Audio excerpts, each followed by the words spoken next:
Now let's get lively. Gather round, let's sort the buyers from the spies, the needy from the greedy, and those who trust me from those who don't. Eddie Murphy!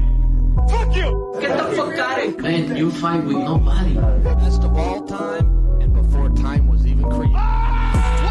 Follow me, Hunt. I'd like to take this chance to apologize to absolutely nobody. Oh, don't be scared, homie. I'm not surprised, motherfuckers. Grab his dick and twist it. Oh my god, dude, this is an MMA fight, dude. You twist that dick. Twist this dick! Ladies and gentlemen, it is indeed time for the thousands in attendance and the millions watching along at home. This is the Eggplant Tornado podcast, the fight podcast for the common man. We're coming at you live over Zoom. It's early in the morning, but we are here as always, and with me as always is the man, the myth, the legend, the Griff. How you doing this morning, buddy? Oh, I'm doing pretty well. Not complaining, though, you know. Excited. Good weekend of fights. A lot of shit to talk about. You can't go wrong, really. Huge weekend to preview as well. And joining us, rounding out the trio, is the prediction wizard himself and a being made of pure logic, Froomey. How you doing this morning, bud? Pretty good, boys. Pretty good. Just fucking waiting on the call. That's it, man. Fucking Froomey starting work late this morning, which allowed us to not only record this morning, but allowed us to go live over on YouTube. Oh, well, while you're there, you might as well hit like, subscribe, share, fucking all that shit. We're on Instagram, Facebook, Twitter, TikTok, YouTube. We're everywhere. We're fucking everywhere. Spotify, Apple. Get fucking behind us. Just segues on automatic. Like, just get clicking this morning. Get right behind us. Alrighty. So, like you said, we had a pretty big weekend of fights, and we've got a pretty huge weekend to break down, like with only one event, but it's a big fucking event. So what do we have in store for the people here today, Griff? Stock standard. Believe it or not. That's right, I said believe it or not. Then we'll roll over into some breakdowns from the weekend. So we're going to go over the Aussie boy. Fucking come up short, but we'll get into that. Wilson versus Navarette. Then we'll go over into the boxing card from the Sunday, which is Serrano versus Cruz, Baumgardner versus McGregor. Some would call it a Baumgardner, but just whatever really tickles your fancy. And then, some would do that considering it's her actual fucking name. Yeah, well, there's definitely a in it. Like, there's an A. So, I don't know. I mean, Suspect. It does suit her. Doesn't it? And then we also had the UFC card on the weekend. Display like a guard. Say it again. Just that bum on display like a garden. Yeah. Just hanging out on display. There was a part of the fights where there was fucking shit going down, and I didn't know what was happening. We had UFC card Lewis versus Spivac, I believe his name is, the polar bear versus We did. Big Pretty. I don't know. I got a lot to say about Lewis, and I don't think any of it's nice.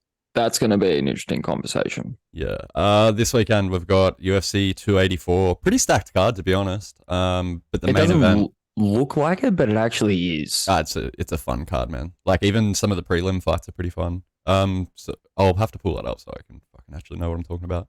I haven't looked too much into that card, so it's a good one. It's a good one because like Dana hasn't done much promotion of that, but I guess we'll get to that later. Exactly. But the main event of that is Volkanovski versus Makhachev. So it's an interesting fight. Another Aussie boy going for another title. So, you know, you got to get behind the Aussie boys, even though I didn't. And then we'll roll out with some That Scene's My Bernie. So yeah, we'll start off with a little Believe It or Not, though. We will. And we got some pretty big fucking news as of yesterday. So our first two news stories are pertaining to the same man. The Mack is fucking back. Mystic Mack. Conor McGregor will be going against Michael Chandler as the coach for season 31, I believe it is, of The Ultimate Fighter, with a fight date and venue to be determined later on in the year. You would probably think, so hang on, they've done up to 27, no, hang on, we're at 284, we're at 284 this weekend, and they've done up to 287, which is Adesanya versus Pereira, so you probably think 288, 289. Say again? How long do them shows generally go for? I don't know. I've never watched one. A fair while. I could be talking out of my ass here, but I'm going to say about 8 weeks. How does the system actually work? So they'll have, I think it's 16 people go into this house. So 8 people per team, and then it's like an elimination type deal. So they pick like their sides, like everyone will line up. Probably Connor will pick first. He'll pick his first fighter. Chandler will pick his first fighter, vice versa. And then when you got your teams together, like the first fight is pretty much like, oh, we need the upper hand, so we'll put our best fighter in against their best fighter, and then whoever wins gets like that advantage. Like they pick the fight the following week. So it's a cool little setup, but How does it work if like your team just keeps beating them? they just run out of people, and then your team kind of segregates towards the end.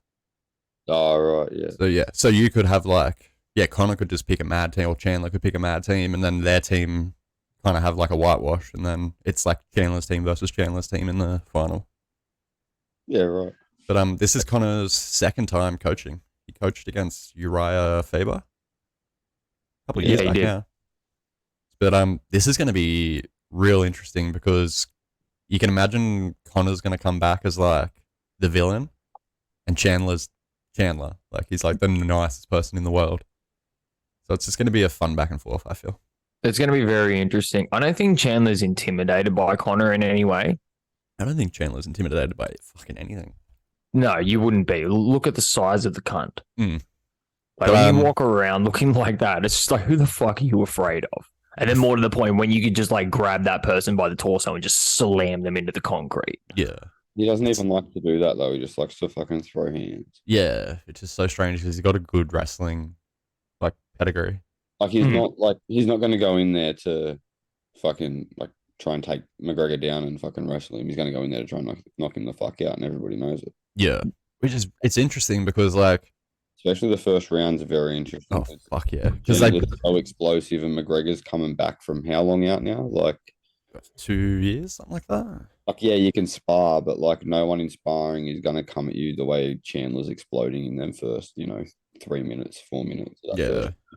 I honestly feel like this fight will be whoever lands the first clean shot takes the fight. Like it's so hard to pick because both of them have, like you said, that explosive power in the first, but Connor's just got that fucking like precision, especially in like the opening round. If he cracks it, it's game I on. was going to say like that could be like Chandler's downfall though, because like McGregor has that timing. Where he could just tag fucking Chandler rushing in at like something just because Chandler fucking is just crazy. He just rushes in at whatever the fuck he wants to rush in at. Yeah, I reckon Connor will be like trying to pick him off with that left straight as Chandler kind of comes in looping. That's such a fun fight, man. Well, Poirier's fought both of them, and he still reckons McGregor hits harder. Yeah, well, I feel like a couple of the people I've seen talk about it, it's like it's not even Connor's power, it's his like precision. Like you don't expect the shots to land and then you're just on your ass kind of thing. Like Nate said the same. Fuck, who else said the same? Who did Probably he? Aldo. 155. No. Alvarez? No. Yeah, you could see it on Alvarez's face in the fight. Like, yeah, Eddie Alvarez. I fucking like he did not know what the fuck had hit him, but he knew he'd been fucking hit. Like he said it after the fight. Like I didn't know what hit me, but I knew I'd been fucking whacked. Yeah. There's been a few people that said it. It's like it's not even his power. It's just like the fact of like what the fuck just hit me. But yeah, I don't know. That's a fucking fun fight. Super fun. It's probably because like he's not the tallest bloke, so I probably think they're out of his reach. But he like rolls over so well on the extension of the punch, like through with his shoulder. Yeah. Fuck yeah. Yeah, fuck. But that'll be an important breakdown to go through in probably 2 or 3 months by the sound of that. Then. That's such a hard breakdown to even begin to fucking wrap my head around. Because they generally fight, like they'll have the that like Ultimate Fighter series or whatever, the final on a certain night with that being the headliner, don't they? Like Yeah, so they'll do the show, like they do the show like all in the house, and then when it gets to the big final, they'll get everyone like to fight on that card pretty much, and then have like a big, like have them headlining, but then have a big co-main. Like they should have like a championship co-main or something. That's right. Don't they get like, so the winners, don't they like headline the prelim card or something? Yeah, for the like the plaque and the fucking contract Yeah. and shit. I don't know if it still works like that. I haven't watched Ultimate Fighter in a few years now. But that's how it used to work. I was just trying to get like a gauge on when they can fucking. I reckon it'll be August or later. Well, August is. Hang on. So we're in February. I feel like August is Adesanya. Yeah, so it'll be Later than that, I reckon we're looking at like October, November. Yeah, I didn't expect it to be any earlier than August, just because like by the time they get in the house, do the filming, and then after the filming, they put Connor and Chandler into a camp. Well, like they go into camp. Sorry. The way I look at it too, as well, is like this isn't going to be like a, they're not going to put it in like T-Mobile like arena in Vegas or not even like MSG. Like this is going to a place where they can fit 100,000 people into it because 100,000 people are coming to this fucking event. Yeah, I reckon it's probably the biggest fight that's been announced this year so far. I reckon it's one of the biggest fights that's been announced in like 5 years, man. It's fucking huge. Have you ever done a stadium fight before? Stadium? Yeah, like tried to go to like a football stadium, I don't know. Not To that be I know honest. of. like an NFL stadium. Like they could do something like They could easily do that. Yeah, I reckon. like you know how the boxing go and use the fucking Cowboy Stadium and that, especially like what the Super Bowl's coming up, or it's. I'm not that in touch with the NFL. It's around this time of year, usually like April kind of thing. Yeah, so like it'll be soon the Super Bowl, so like there'd be no stadiums really being used. For that middle period of the year. Yeah, they'd be able to make like a good stadium fight. Yeah, 100%. It'd be good to put that in a big stadium because it's a big fucking event. And like some of them stadiums, bro, hold 100,000. Like by the time you put like extra seats on the floor, like down at ground level, and sell them like we do over here at a like NRL stadium with like Tim Zoo and that, you could put nearly 120,000 people in one of them fucking stadiums. Yeah, which is probably what they should do. What does like Madison Square hold?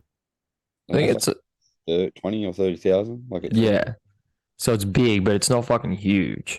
Like Yeah. that's why all the prices for their tickets and shit are so hexy. Yeah, it makes sense. Like if you look at the pricing and shit, because you can only fit 30,000 into the stadium. Yeah, so they jack them right up. Yeah, so they jack them right up because they know people want to go. Yeah. Speaking of Tim Zoo, before we move on to the next like order of news that we got here, has there been a venue announced for this fight yet? I think so. I believe I seen something about it the other day. It's in Perth or whatever. So, yeah, we It's just in go Perth. Melbourne, Perth. I don't know. It's not in Sydney. That sucks. Well, I don't think we really have the venue for it in Sydney because, like, when There's was the plenty of last? venues in Sydney. Yeah, but like, any time the UFC's been to Australia, they just go to Melbourne. Or like the boxing, like they just go to Melbourne every fucking time. UFC's been to Sydney. I mean, Yeah, for shit cards. And they went to Kudos Bank Arena. They've been to Queensland. Yeah, they've been around. But Yeah, but like, I mean, like big card like Cambosis, Haney, Melbourne. Yeah, that was a UFC marvel. 284, Melbourne. Like Melbourne just seems to get the bigger draws. I'm guessing they've got like the better arena for it, I guess. Oh, Melbourne does have better infrastructure. It's just a better city overall, man. Yeah. Melbourne's just, and it's got like, you walk down one street, bro, and there's just stadium after stadium. Yeah. Mm-hmm. So yeah, I reckon they will get like the host of all the good events, unfortunately. Yeah, well, because that's the thing. It got all that money pumped into it because that's where like a bunch of the there was a bunch of Olympic shit there. Yeah. Like, you know, we got a bunch of it out here too, but for some reason it doesn't get used. Well, yeah, we had the Sydney Olympics here, so clearly we've got venues and shit. Like they could put the fights at that stadium in it's the new Parramatta Stadium that they built. Yeah, that's not a bad idea. I heard a rumor floating around town that Parramatta doesn't matter. So I don't know. That stadium is fucking good, but like Suncorp Stadium. Oh, bro. Yeah. Can you imagine? Oh, that'd be fucking great. If he gets these undisputed world titles, like do it Suncorp against Charlo. It's like a rematch. The atmosphere, bro. Because that's the other thing too. Is just like fight fans are crazy. Australian fans are crazy. Australian fight fans, psychopaths. Batshit crazy. Absolutely batshit crazy. 100%. As evidenced by the hour and a half of bullshit that we spew each week. But speaking of the bullshit that we spew, let's move on with it. And like I said, the first two stories pertain to the same man. So McGregor absolutely comes through with some fucking clutch effort shit.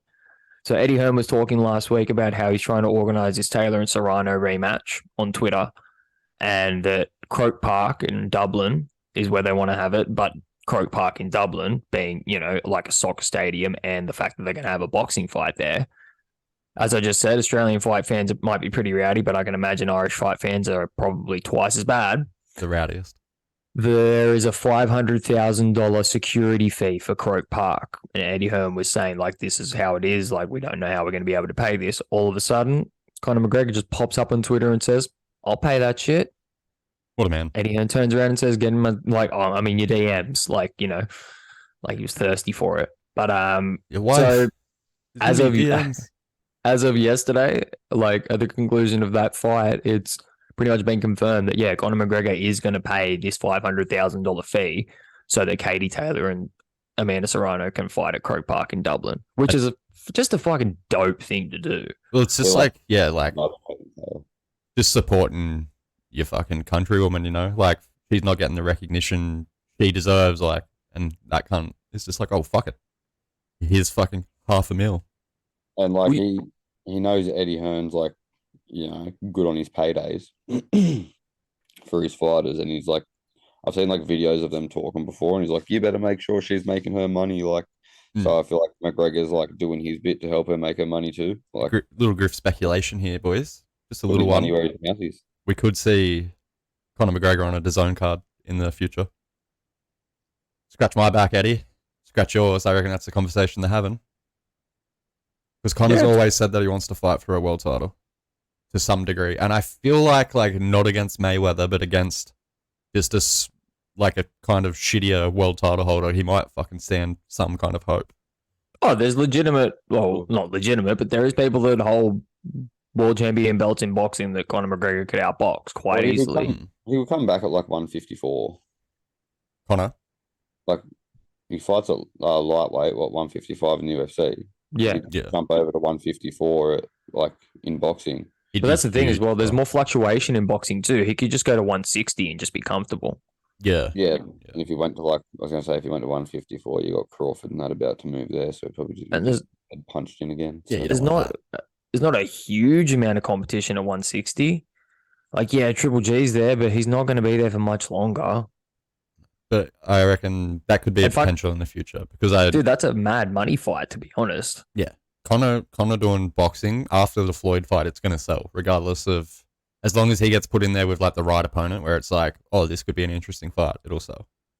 So it's something that they could do, I reckon, because Conor's said multiple times he wants to fight for a boxing world title at some stage. So could be something to keep your fucking eyes out for.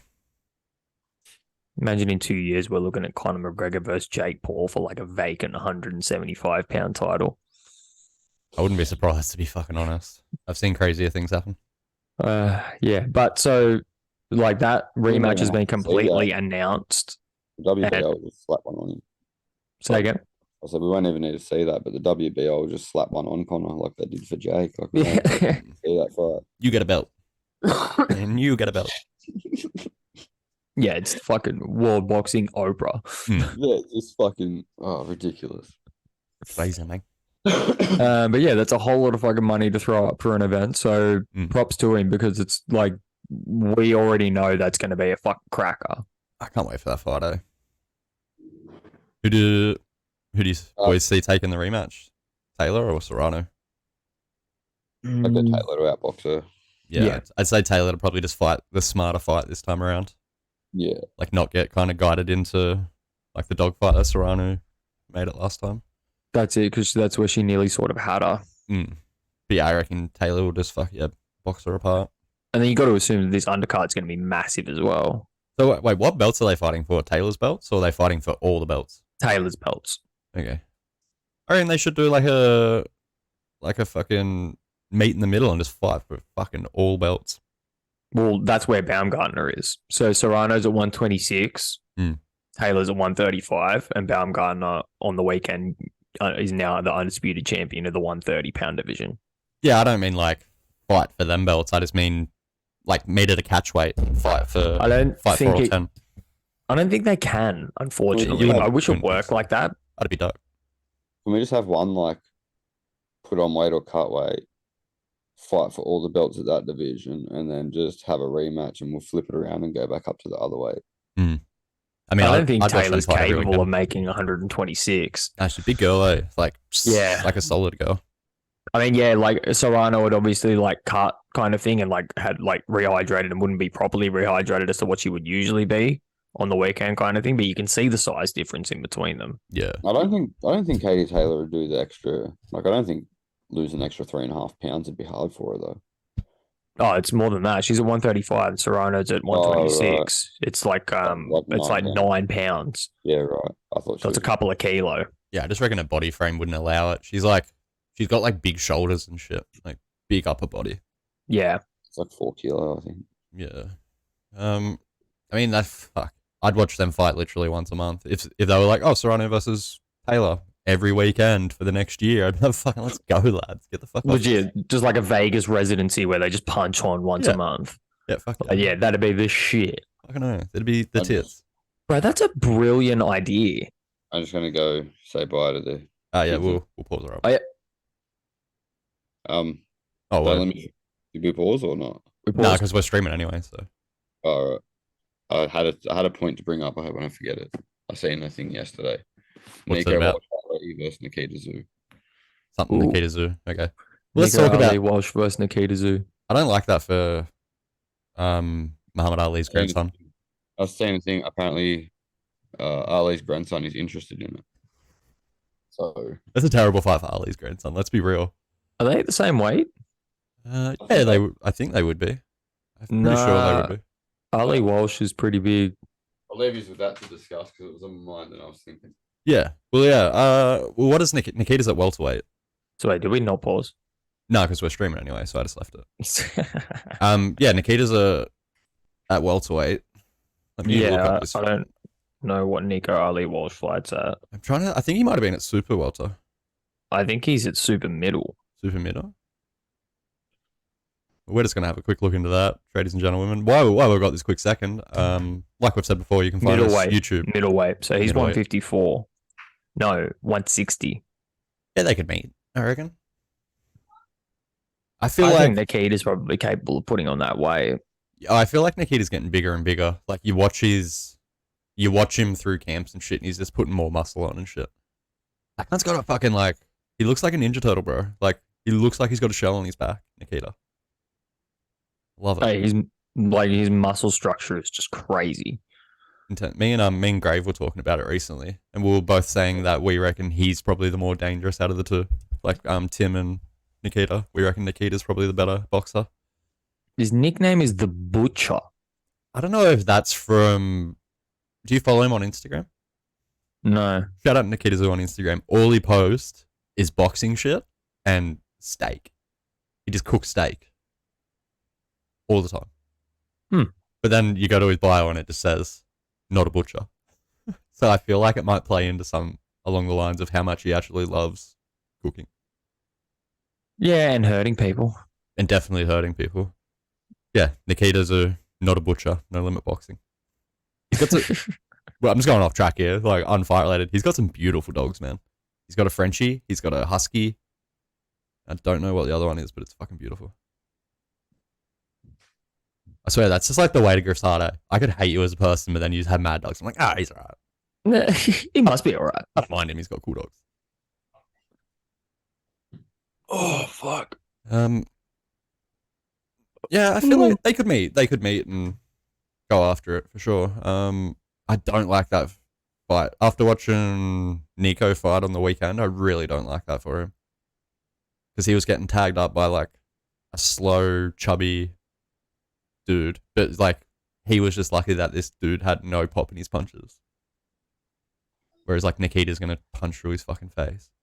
Yeah, Nikita can crack. Tell you the fight I do want to see. Nikita versus the other Dryden, Kyron Dryden, because Kyron's like the better boxer out of the two. And I want to see him come try get revenge for his brother and also get the shit kicked out of him. Is he an active fighter? He's back fighting again. He was like a former champion, not world champion, but like he held some type of belt. Okay. So he's actually like, out of the two brothers, he's actually like had a decent boxing career. Whereas like Darkin, I think his name is. I think he's only had like 4 fights. Where are them boys Okay. from? I think they're from Newcastle, the Darkin brothers. The Dryden brothers, sorry. Darkin brothers. Yeah, I think that sounds right. Yeah. But I mean, I don't feel like that Darkin Dryden's stock went down. Like he got pummeled by Nikita Tszyu. Yeah, that's it. He was just outmatched. Oh, it was just a mismatch for sure. That was just like a fucking beatdown. But I don't know, some interesting things fucking coming ahead. Yeah, it's not to say you couldn't go on and continue winning fights, but just don't fight that cunt again. Yeah, it's probably don't fight him. I want to look at when this Tim Tszyu fight is. It's March 12th. March. So what did you say about like Ali Walsh talking about it, Froome? I seen a thing. Apparently, he would be interested in it. Yeah, I see it here. Definitely chasing Tszyu bout. Muhammad Ali's undefeated grandson. That's the title. Can we talk about that, or are we going to talk about that when we get into the breakdown? We might as well just talk about it now. Fucking let him be his own man. Jesus Christ. You should never have to walk out to a fight and like, it's just sad for this guy. Like he's got his own fucking career happening. He's like not a bad boxer. He's shown good potential, but it just gets shit on because even walking out, they have like the little fucking thing underneath his name where it usually has like won his last fight by knockout or like they have some kind of stat. This dude's stat was Muhammad Ali's grandson. That's it. Doesn't say anything else. Doesn't say his fucking height, his reach, nothing. Just that he's Muhammad Ali's grandson. It's a fucking joke. Yeah, it's it, because what else matters? I mean, probably like he knocked out his last opponent in like one of the early rounds. Talk about that. It's a big shadow to have to step out of. Like you never break that shadow. It is a massive shadow. Even the commentary during the fight, it wasn't like, oh, Nico's doing this. It was like, oh, Muhammad Ali's daughter doesn't like seeing her son get punched in the face because of what happened to her dad. Shut up. Yeah, they did say that at one point. Yeah. Yes. Shut up. How does that fucking sound? He's a boxer. He's gonna get punched. Fuck. Anyway, I just didn't like that whole situation, if I'm being fucking fair. No, it's very strange. I feel like, but he plays into it as well. yeah, he does. He does like the Ali shuffle and stuff when he's like, and he does it terribly. Yeah. Like, he looks like a fucking giraffe. Like, He's trying his best. He's doing his very best. Oh fuck. But yeah, it's just exactly like, yeah, let him be his own fucking person. Well, to be completely honest, boys, I don't really like that fight for Muhammad Ali's grandson versus Costa Tszyu's son. It's a fucking, I'm telling you, boys. Costa Tszyu's son versus Muhammad Ali's grandson. Huh. Who wins? Who cares?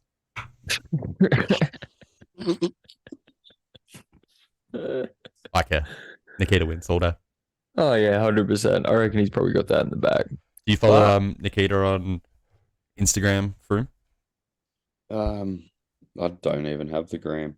Oh, that answers your question, ladies and gentlemen. It's a no. It's a big no. It's a fucking firm no from the Froome. I have a like an account on there, but I don't have the app or anything anymore. I just don't use it. Like I never post photos and shit, so I just like, what's the point in me having it? Yeah. I agree.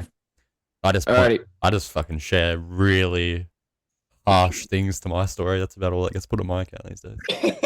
Yeah, yesterday was an interesting day. I expected it to go a lot worse, to be honest. If you don't know what we're talking about, go and check some of our shorts from yesterday morning, I believe it was.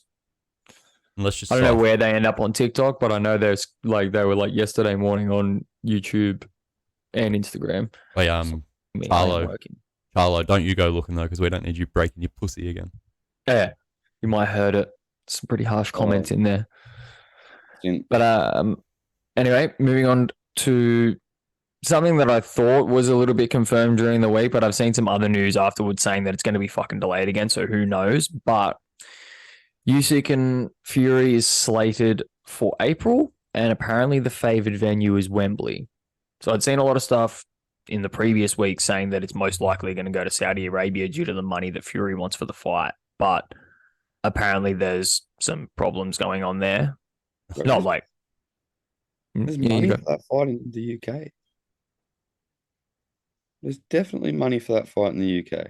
You'd think so. I don't see why they need to go to Saudi. Like, that generates huge dollars in the UK. That's the thing. Well, like there was all that controversy about Fury like charging exorbitant prices for him to fight Chisora in London, and people still mostly sold that event out. Yeah. So it's like if you pack 100,000 people into Wembley and charge them, you'll make the money. It's for undisputed. Exactly.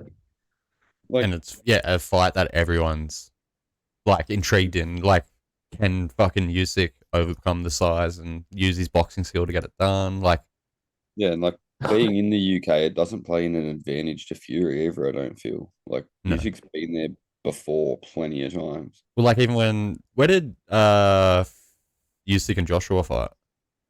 No, that was Tottenham Stadium. Like Usyk in London, Usyk won his They fight both times in the UK? UK. No, Yeah. first time was Tottenham, second time was Saudi Arabia. No, the rematch was Tottenham. I'm pretty sure. Nah, I swear it was in like Riyadh or fucking 'Cause- something like that. Yeah, because remember it was the title for the event was like Rage on the Red Sea. Yeah, it was. My thing is though, like Usyk didn't get booed in his walkouts in the fights. People respect him over there, so like I feel like that fight's gonna sell regardless. Like, Yeah, and either like have it in Dubai or London. Usyk's comfortable in fucking England. He won gold like his Olympic gold medal there. Yeah, Knocked out Bellew in fucking London. I'm pretty sure it was. Beat I've- AJ there. I feel like they could have have the fight there, and it's gonna be like a pretty even crowd for both dudes. Yeah, like he would have a strong fan base now in the UK. He's been there a couple of times. He fought Yeah. Chisora in the UK. I'm sure within a 2-year period that Usyk has probably split somebody's head open with an axe in defense of his home country. Mm. I don't think a bunch of drunk fuckheads from the UK going is going to deter him in any way, shape, or form. Nah, I don't. Yeah, but Look, like- I don't think so. He's just comfortable there though. He's just a killer. Exactly. Yeah, he's comfortable because for some reason a lot of his fights do happen in the UK. Yeah, like that's like home to him. You know what I mean? He doesn't have many fights back home. He Never used to be promoted by Eddie, right? Usyk. Or Eddie managed him or something like that. I know that he used to work with Eddie in some capacity. Whether he had that, who's his manager, that Aegis Klimas guy or whatever the fuck Yeah. his name is. Aegis Klimas or whatever his name is. Yeah. So He's maybe like- he's like the dude in their country. What the fuck did you say? Oh, fucking Clemus. Fucking There's that Aegis Klimas and I just his face.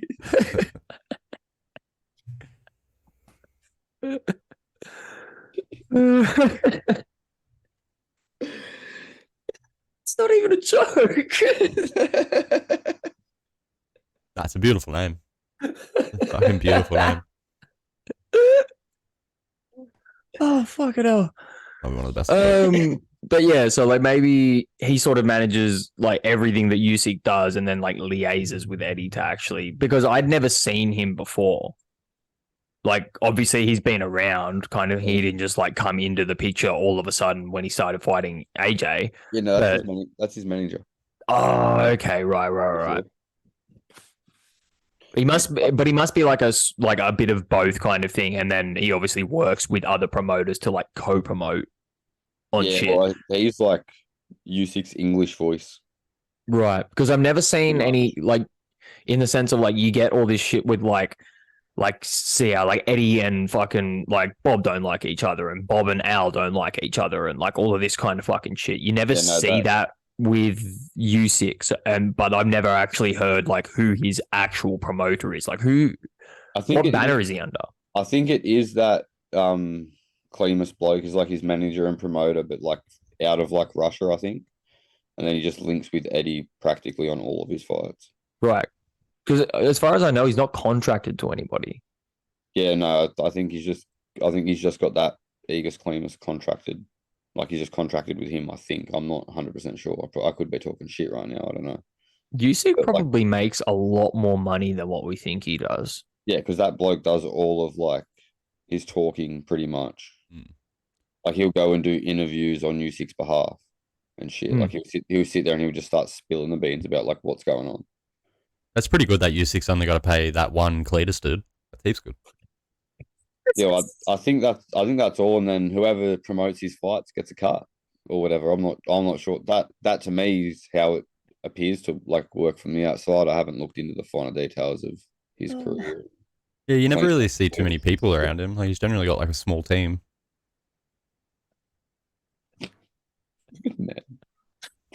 Fucking. You said the name Cletus, you just sent me on a spiral. Now all I can think of is that fucking, you know that scene from the episode where Marge is making the pretzels and she turns up to Cletus's house and he's calling out all his kids? All I can imagine that is just Russian names. Vladimir, Usyk, Lomachenko. All of them. I'll do that to me, especially this time of the morning. So Usyk and the Cleveland Steamer fucking getting the job done, getting fucking the fights ready. Fucking, I just can't wait for it to get announced, to be honest. I'm fucking sick of hearing like, oh, it might happen now, it might happen then. Fuck off and just make it happen. That was March, now it's April. Yeah. Oh.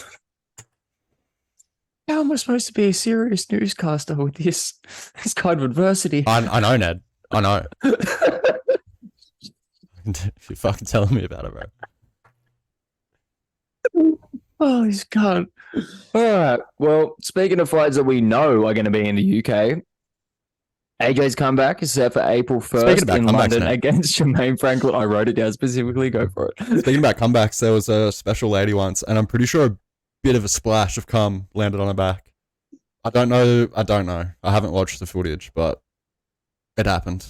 I love how it's slightly different every time. There's just like one or two words. It's just like, oh, it's a little journey. This fucking... No, there's definitely... Cum landed somewhere, I just don't know where it landed on her back. I mean, Ray J definitely went on a journey. Yes, who's fighting? Ray J. Anyway. Who's Ray fighting? Ray J should fight. Yeah, fucking no. Holy shit, we'll just refer to him as Ray J from now on. So it's, yeah, Ray J versus Jermaine Franklin. Okay. Was that the fight that could have potentially been in Australia, but it's not? No. So there was talks of him fighting that Dempsey McKean. That's the one. Potentially, but obviously they went with Franklin, which is a better fight.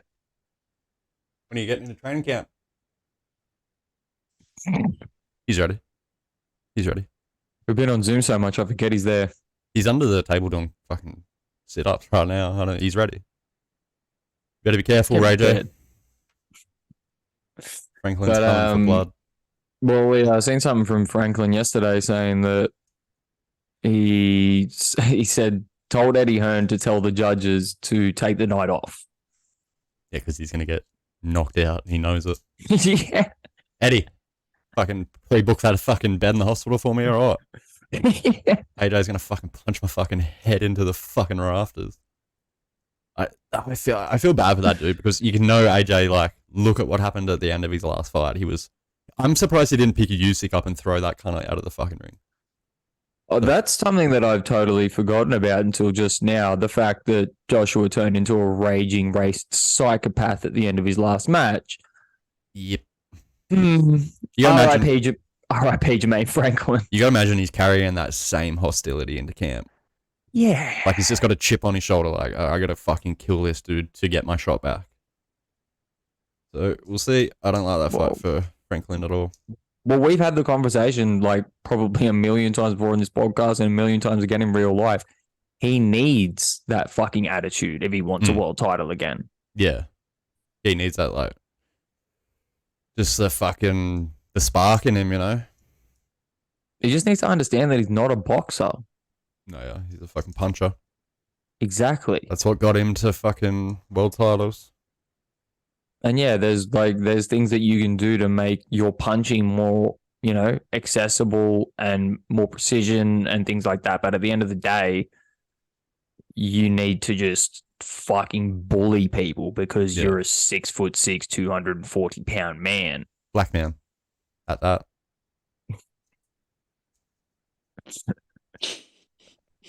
But what do you think about the fight for him? What, Franklin versus AJ? Yeah. Well, I'd rather see Franklin there than White, given the performances they both put in that last fight. Like, if we were going at it from that point. But I don't like the fight for Franklin. Who'd Franklin fight last? If or Dillian White last. So that's what, like, Eddie was saying at the end of that fight. Like, the winner of this will, AJ. fight AJ most likely next. But it was kind of controversial. Like, it was a White won, but I think it was only like a split decision, and it was pretty, like, it could have gone either way. Yeah, right. And then just gave the fight to the other guy. Love it. So Yeah, well, knock him out and make a point, and then probably go knock White out. And then he's back in the title shots, really. I don't want to see Joshua Usyk 3. I don't need to see that fight. I've seen Usyk beat him twice. something gives me the feeling that AJ, if he makes it through Franklin and Wyatt again, is going to have to go through Joe Joyce to get to a world title. Yeah, that dude should be up in contention, right? He's had some fucking... He's a WBO #1 contender, I think. Yeah, there you go. So after the undisputed fight happens, there's going to be that many mandatory obligations. I wouldn't be surprised if the belts will get split. It's not actually that spread out. So WBC is like still being contended between Wilder and Ruiz, so that's one. Joyce is WBO. The other two Daniel Dubois. So it's only 3 people. So isn't Hergovich like the mandatory for the IBF? Wilder splattered him in that first round, remember? Was that Hergovich? No, Hellenius, wasn't it? Hellenius. The You cheese might be man. right, actually. Yeah, Hergovich Hergovich is the that IBF. big Chinese fella. What's his name? Zhang. No, Yeah. see, I thought it was, but Daniel Dubois has been announced as the #1 contender for the WBA. Yeah, but I mean the IBF is Hergovich. Yeah, IBF is Hergovich, and He's the then mandatory. Joyce is So, like- WBO, and then whoever if they fucking get this Wilder and Ruiz fight happening, whoever wins that will be the #1 for WBC. So, So yeah, maybe you're right. It will be a fucking pain in the ass. like, and then you're meant to do a mandatory every 12 months. How do you do? You won't be able to make fucking two. They'll be doing like 2 mandatories a year. Which they fucking should be anyway. Yeah, but like you meant to have a mandatory and a voluntary defense each, like every 12 months. Yeah, but if these fighters weren't bitches and actually didn't, I need an extra $3 million for this fucking fight, but I'm a fighter, but I won't fight anybody until I'm paid right. Like, motherfucker, $10 million is $10 million. Like, if you just don't go and buy 7 goddamn sports cars and do your fucking job. You fucking let someone look at me the right way out the front, give me $10, I'll go fight him. 100%. Like, it's just, this is the part that shits me about all of this. Like, they think they're so fucking entitled to stuff just because somebody else has got it before. It's this constant standard of like with the Tyson Fury shit of like, oh, I need $500 million to fight Usyk. Why? Because you're afraid? I'm just saying, like, they'll only be ever doing mandatories. They'll never be doing a voluntary defense of any title ever. And then even if they did that, they'd have to be fighting 4 times a year. Yeah, which most heavyweights aren't going to do. But they could fight 3 is my point. Yeah, so You could fight 2 mandatories and a voluntary each year, make your fucking money and fulfill your obligations. If you just weren't a bitch and everybody wasn't hard to fucking deal with. but you wouldn't be really able to fill all your obligations because you've got 4 belts that all want a mandatory field every 12 months. But don't they work on like a little bit of a rotating schedule with themselves? The IBF won't. Yeah, they do, but once like one belt comes in, then it all becomes a fucking shit show again because they all start like saying, well, he hasn't, the last bloke didn't do my mandatory for fucking 12 months, so his is due next. And then they all get in a fucking argument and they just strip him of the belt. Yeah, somebody just needs to combine all of these fucking organizations. Yeah, it gets confusing from someone that's like newer to boxing. Fuck me sideways. It's fucking stupid, man. And it's constantly going to be the downfall of boxing until everybody just gets together and goes, there needs to be one belt per division.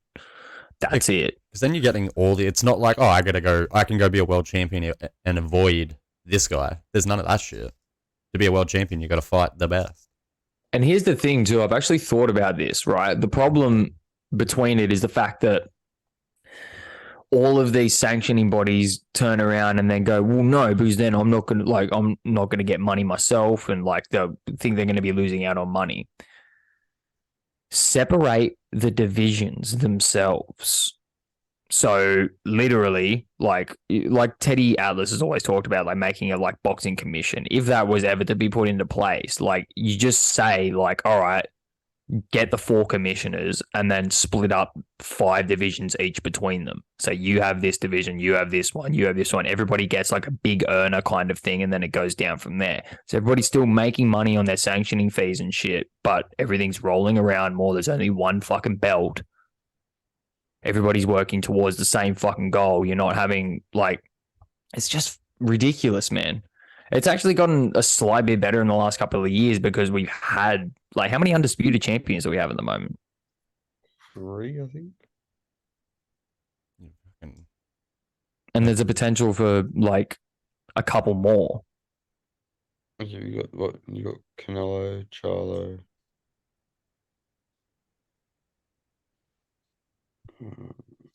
There is some, or there was, in a way was, Yeah. And then like in recent years, Haney, fucking undisputed, isn't he? he is. Like there's Josh Taylor. Yeah. There's been a few. And there's 3 right now, all one after the other in the women's division. Yeah. You got. Yeah, and then plus like Clarissa Shields as well. Yep. The throat quote.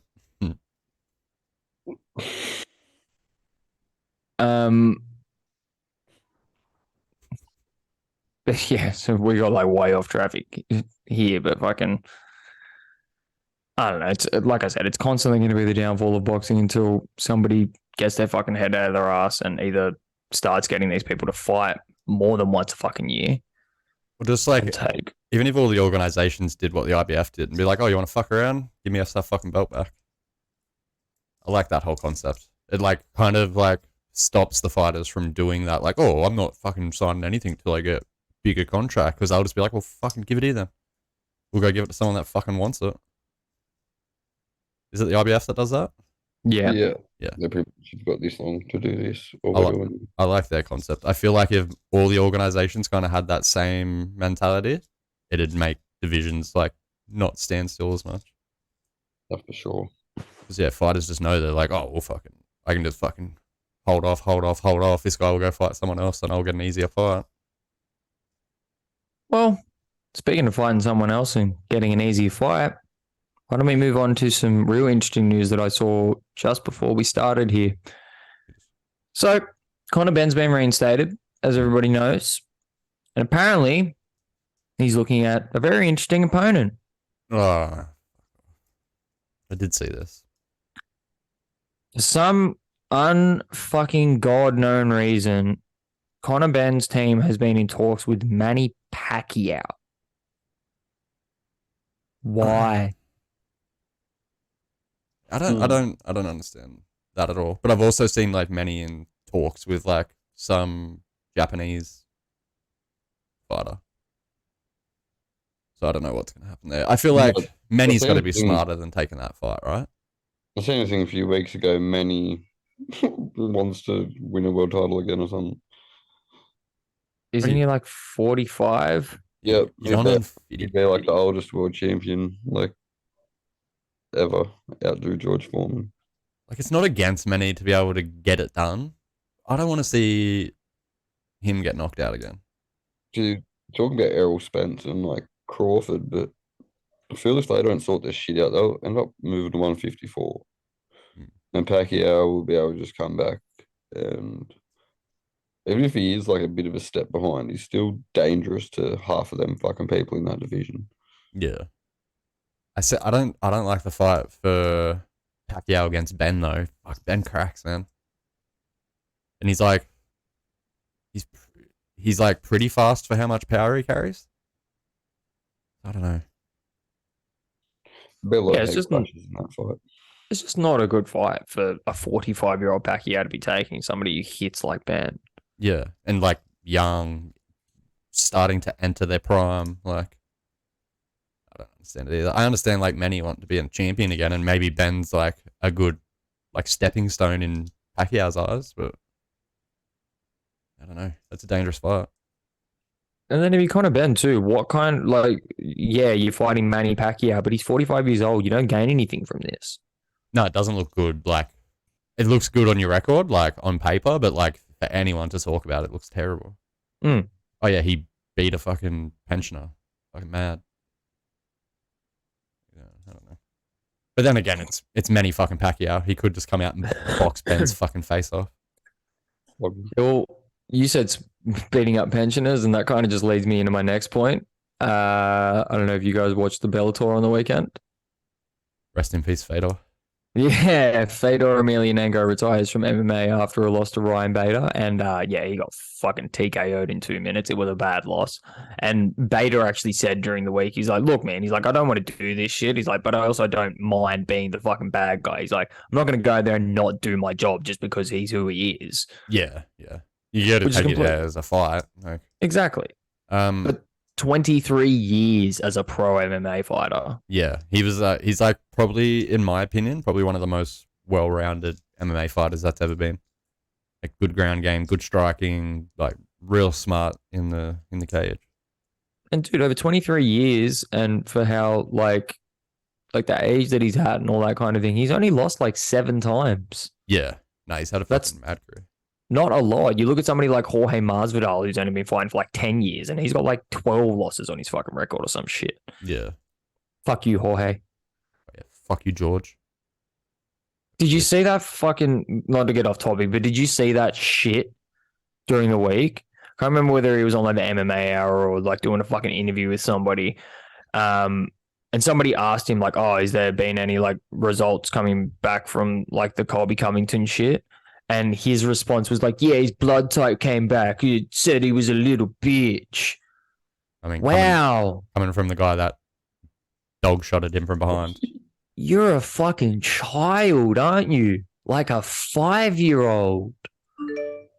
Like, seriously, man, just fucking get the fuck over yourself. Yeah. I mean, honestly, I hope he goes to fucking prison. I hope he doesn't go until after he fights Burns, because Burns is going to eat that motherfucker alive. Oh, yeah, that'd be great. Yeah, just absolutely shatter his fucking face and then send him to jail. Yeah, pretty much. That's how I see that fucking fight going. But, like, I don't know how you can come out, get beat 5 rounds, get dominated. You got dominated, and then sucker punch this dude and then still be trying to shit talk him. Like, no, it took you to run up behind him and punch him in the back of the head to even land a shot. Piss weak. That's the best part too, as well, as like, if for some reason you like half missed it or didn't do a good enough job kind of thing, and Colby just turned around and got a hold of him, you could just fucking strangled him unconscious. Yeah. I feel like George had like some friends with him and shit though. But it would have been like just like them jumping Kobe, who was with like the Nelk boys maybe, who like set him up and messaged Jorge and was like, "He's here." Really? Yeah. Yeah, there's like a whole thing to it. Oh, some people are pieces of shit. Yeah. Well, they posted something somewhere. Yeah, they like somehow gave you like where he was away, and then George went and fucking hid in a bush out the front, waited for Colby to leave, and sucker punched him. Ugh. It's just pathetic. From the streets. Yeah. Street Jesus. Fuck off, cunt. Dance for me, Jesus.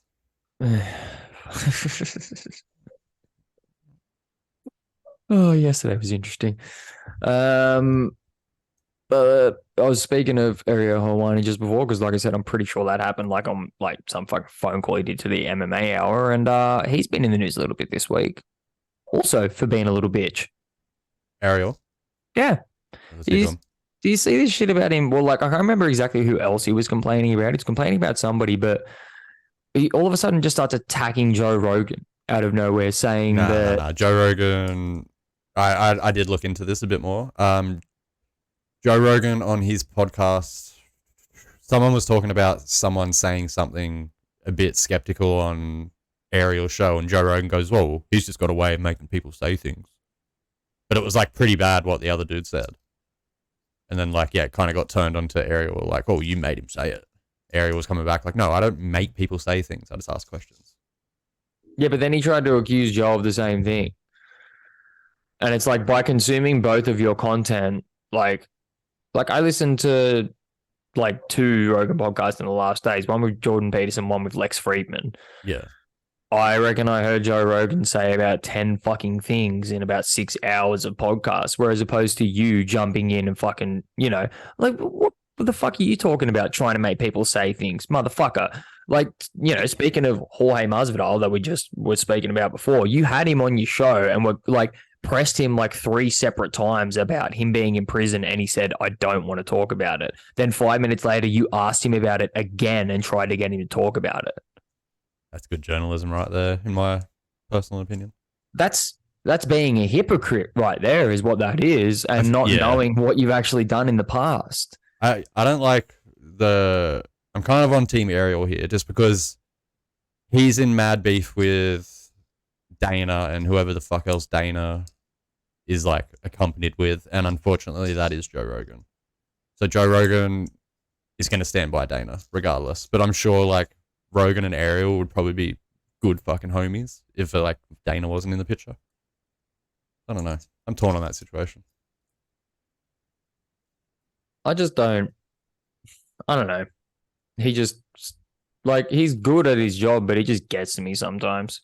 I don't watch enough of him to care, I guess. I don't know. The stuff that I see come up, I don't know. He's one of those people that just seems like he doesn't understand that at one point his words are going to get his fucking face caved in.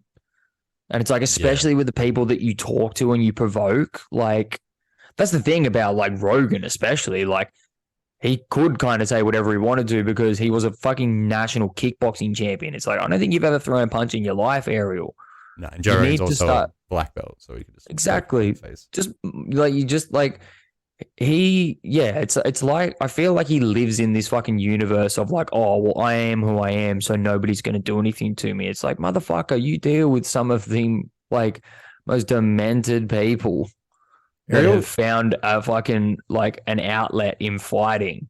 Ariel like carries himself well. I feel like that gets him out of situations. I've seen Rampage Jackson, Nick Diaz, multiple UFC fighters confront him and he just holds his ground. Like, no. I'm doing my job. You did this, so I called it. There's no harsh feelings. And they're always like, oh, yeah, I guess you're right. Oh, yeah, his attitude definitely saves him, but it doesn't dispute from the fact that if one of them wanted to, they could fold him up like a fucking pretzel. Oh, if Rampage wanted to, he could pick him up by his head and squish him. Like, yeah. I couldn't see that being an issue for Rampage. Nearly at all. Cool. Not at all. No. But I don't know. I don't like all the heat he's copping at the moment, but also I don't pay enough attention, so he could just be bringing it upon himself. I don't know. Because I seen an interview with Jamal Hill recently, and Jamal Hill was like getting agitated with Ariel. I don't know what it was about. I think it was about Dana slapping his wife. Yeah, well, like that's where all of his like popularity sort of exploded from. He posted that like big long rant about, the whole situation, which is fair enough. Like that's, we kind of had the same opinion on it anyway. But yeah, then he sort of went around the next couple of weeks and was like, anybody he interviewed, it was like he was trying to force them into agreeing with him. Like I think that's why Hill got annoyed, because he was constantly questioning him about it, because Hill's response to it was nobody should hit anybody. Yeah. Which is a fair enough response. He's not saying anything either way, and that's the right thing to say. Nobody should hit anybody. Yeah. Yeah, well, if that was the case, we wouldn't even be having this fucking conversation about, like, Dana wouldn't be involved in this fucking thing. Exactly. And then, Ariel was just constantly questioning him, being like, no, but like this and this. And I think that's why he got agitated, because he's like, that's what I was saying before. It's like he has these certain lines of questioning where he's trying to force people into saying things, which is so stupid for him to accuse Rogan of, because like I said, you listen to Rogan when he's sitting there with an astrophysicist and he's just like, I didn't fucking know that. What the fuck does that mean? And they kind of just go on for another 10 minutes kind of thing. He doesn't have like, he might have an agenda with certain people kind of shit. Like, when he's had like Alex Jones on after he's had a controversy, he's got to ask him certain questions. Kind of shit. I think we should line it up. Joe Rogan, Ariel Helwani, boxing match. The nose versus the chest. Bro, just juiced to the gills. Fucking hell. Ariel's kind of tall. Imagine if he just got him fucking... Just absolutely fucking trend up. Joe's gonna punch through his chest, like through it. Like I just said boxing just purely for the fact I don't want to see Ariel die when he gets kicked. But yeah, Joe's gonna punch through it. I feel like that scene out of the last Spider-Man movie. Joe just punches him and his soul just leaves his fucking body. That's what would happen. 100%. That's what would happen. Alrighty, but we're going to move on to our last news story here, which is like, I wanted to break this conversation up so that it doesn't flood into one another. So we'll do the breakdown of the fight, the actual like mechanics and what happened in the fight and how it went after this. But let's talk about the controversy from the fight that we watched on the weekend. No Limit Boxing is like launching or asking Arizona State Athletic Commission to launch an investigation into the 27-second count that Emmanuel Navarrete got in his fight this weekend. They definitely should put some kind of investigation into it. A bit of like a champion experience move by Navarrete, but then like also knowing that he had the ref on his side, he could get away with doing it. I feel like bit of a dirty tactic, but a super smart tactic by Navarrete. So should we explain what happened? Probably would help. So Wilson landed at the 4th round, I believe it was. Yeah. About 30 something seconds, 40 seconds left. I'm just going to go and grab a drink, boys, so you explain it for a second. Sweet. Navarrete got caught by Wilson with a check hook, and then got hit with a few more shots after and went down. Stood up, and then once the ref reached the 8 count, he was already standing against the ropes. The ref reached the 8 count, he spat his mouthpiece out to gain himself extra time. The ref did the right thing, in my opinion, picked it up and just put it straight back in his mouth, whereas he could have called time and went and fucking rinsed it out and done what you meant to do. But so yeah, the ref did well in that sense, but like also, I don't know. He put the mouth guard back in Navarrete's mouth upside down. Yeah, upside down for one. So Navarrete had to pull it out. And I heard an interview with that Wilson's like done since the fight, and he said that like when the ref come into the dressing room before the fight, he said like if there's a knockdown or that, and you get to the 8 count and like you're not ready to go, I'm gonna wave the fight off. Yeah, well, fuck, it can't go both ways in that sense. Like, so like he's gonna wave it off at 8 if Wilson wasn't ready, but the same didn't happen for Navarrete when he wasn't ready at 8. Like when you watch it, you see the ref go set. The ref's like 7, and as soon as he says 7, like Navarrete looks him in the eye, like couldn't be looking any more at the ref, and just goes, and just hits his mouth guard straight on the floor. Well, I think we need to speak more on that point in itself anyway. The fact that, like you mentioned right at the top, the ref was definitely biased in one direction. There was numerous instances where Navarrete would do something. He would like sort of separate the clinch. Yeah. Wilson would do the exact same thing 2 seconds later and then get disciplined for it. Yeah. Yeah, they would like be in the clinch and he'd be like, stop. And then like Navarrete would hit him. And then like they'd break and then they'd get back into a clinch again and the ref would be like, stop. So Wilson would whack Navarrete and the ref would be like, no, don't you do that. Yeah. Woodfall would be like, hey, what the fuck? Like, calm down, bro. Like, fucking call it evenly. I mean, the Did ref. you just hit him in the fucking face? Yeah. I mean, like, the ref. I've got to give him some credit in the sense, like, he could have given Navarrete even extra time, called timeout, went and rinsed his mouth guard out, put it back in. That's an extra 10 seconds than what we already got. So You it, have shades of Jeff Fennick here, boys. It really fucking is, man. I mean, to a certain degree. If he didn't go get stopped in the 9th round, I feel like it's like a much bigger argument. But like It's that's Wilson's team's whole argument as well. He shouldn't have been there to be stopped in the 9th. no, he shouldn't have. And to be honest, like Wilson should have been way further ahead on the scorecards than he was as well. That second knockdown was a knockdown. Yeah. Navarrete grabbed Wilson as he fell Yeah. and pulled Wilson on top of him, which made it look like a slip. But no, you got fucking rocked. Yeah, he was like before hurt that. before. Yeah. Yeah, I mean, it like if I was looking at it from like a non-biased point, I would have been like, why the fuck isn't the ref stopping that? And I even said that even though I was like Team Navarrete till the end. But I even said like, fuck, he probably should have called that. But I feel like he did well by like not calling a time, not taking Navarrete to his corner, because it could have went from a 17-second count to a fucking 30-second count. It was 27 seconds. It could have been like 40 seconds. Like we could have had like an extra 20 seconds if the ref didn't just plonk it back in his mouth. Like, hurry the fuck up. But then again, but if the ref called time at 27 seconds when he spat his mouthpiece out, yeah, he might have had those extra couple of seconds to recover, but he would have also had to withstand 27 seconds of punishment. And I'm not sure whether he would have made it through. Well, it's probably like a good 5 seconds from the time the ref puts his mouth guard like back in his mouth, like puts it in upside down, then like makes Navarrete like grab it out with his glove and like spin it around and put it back in. Yeah. It's like...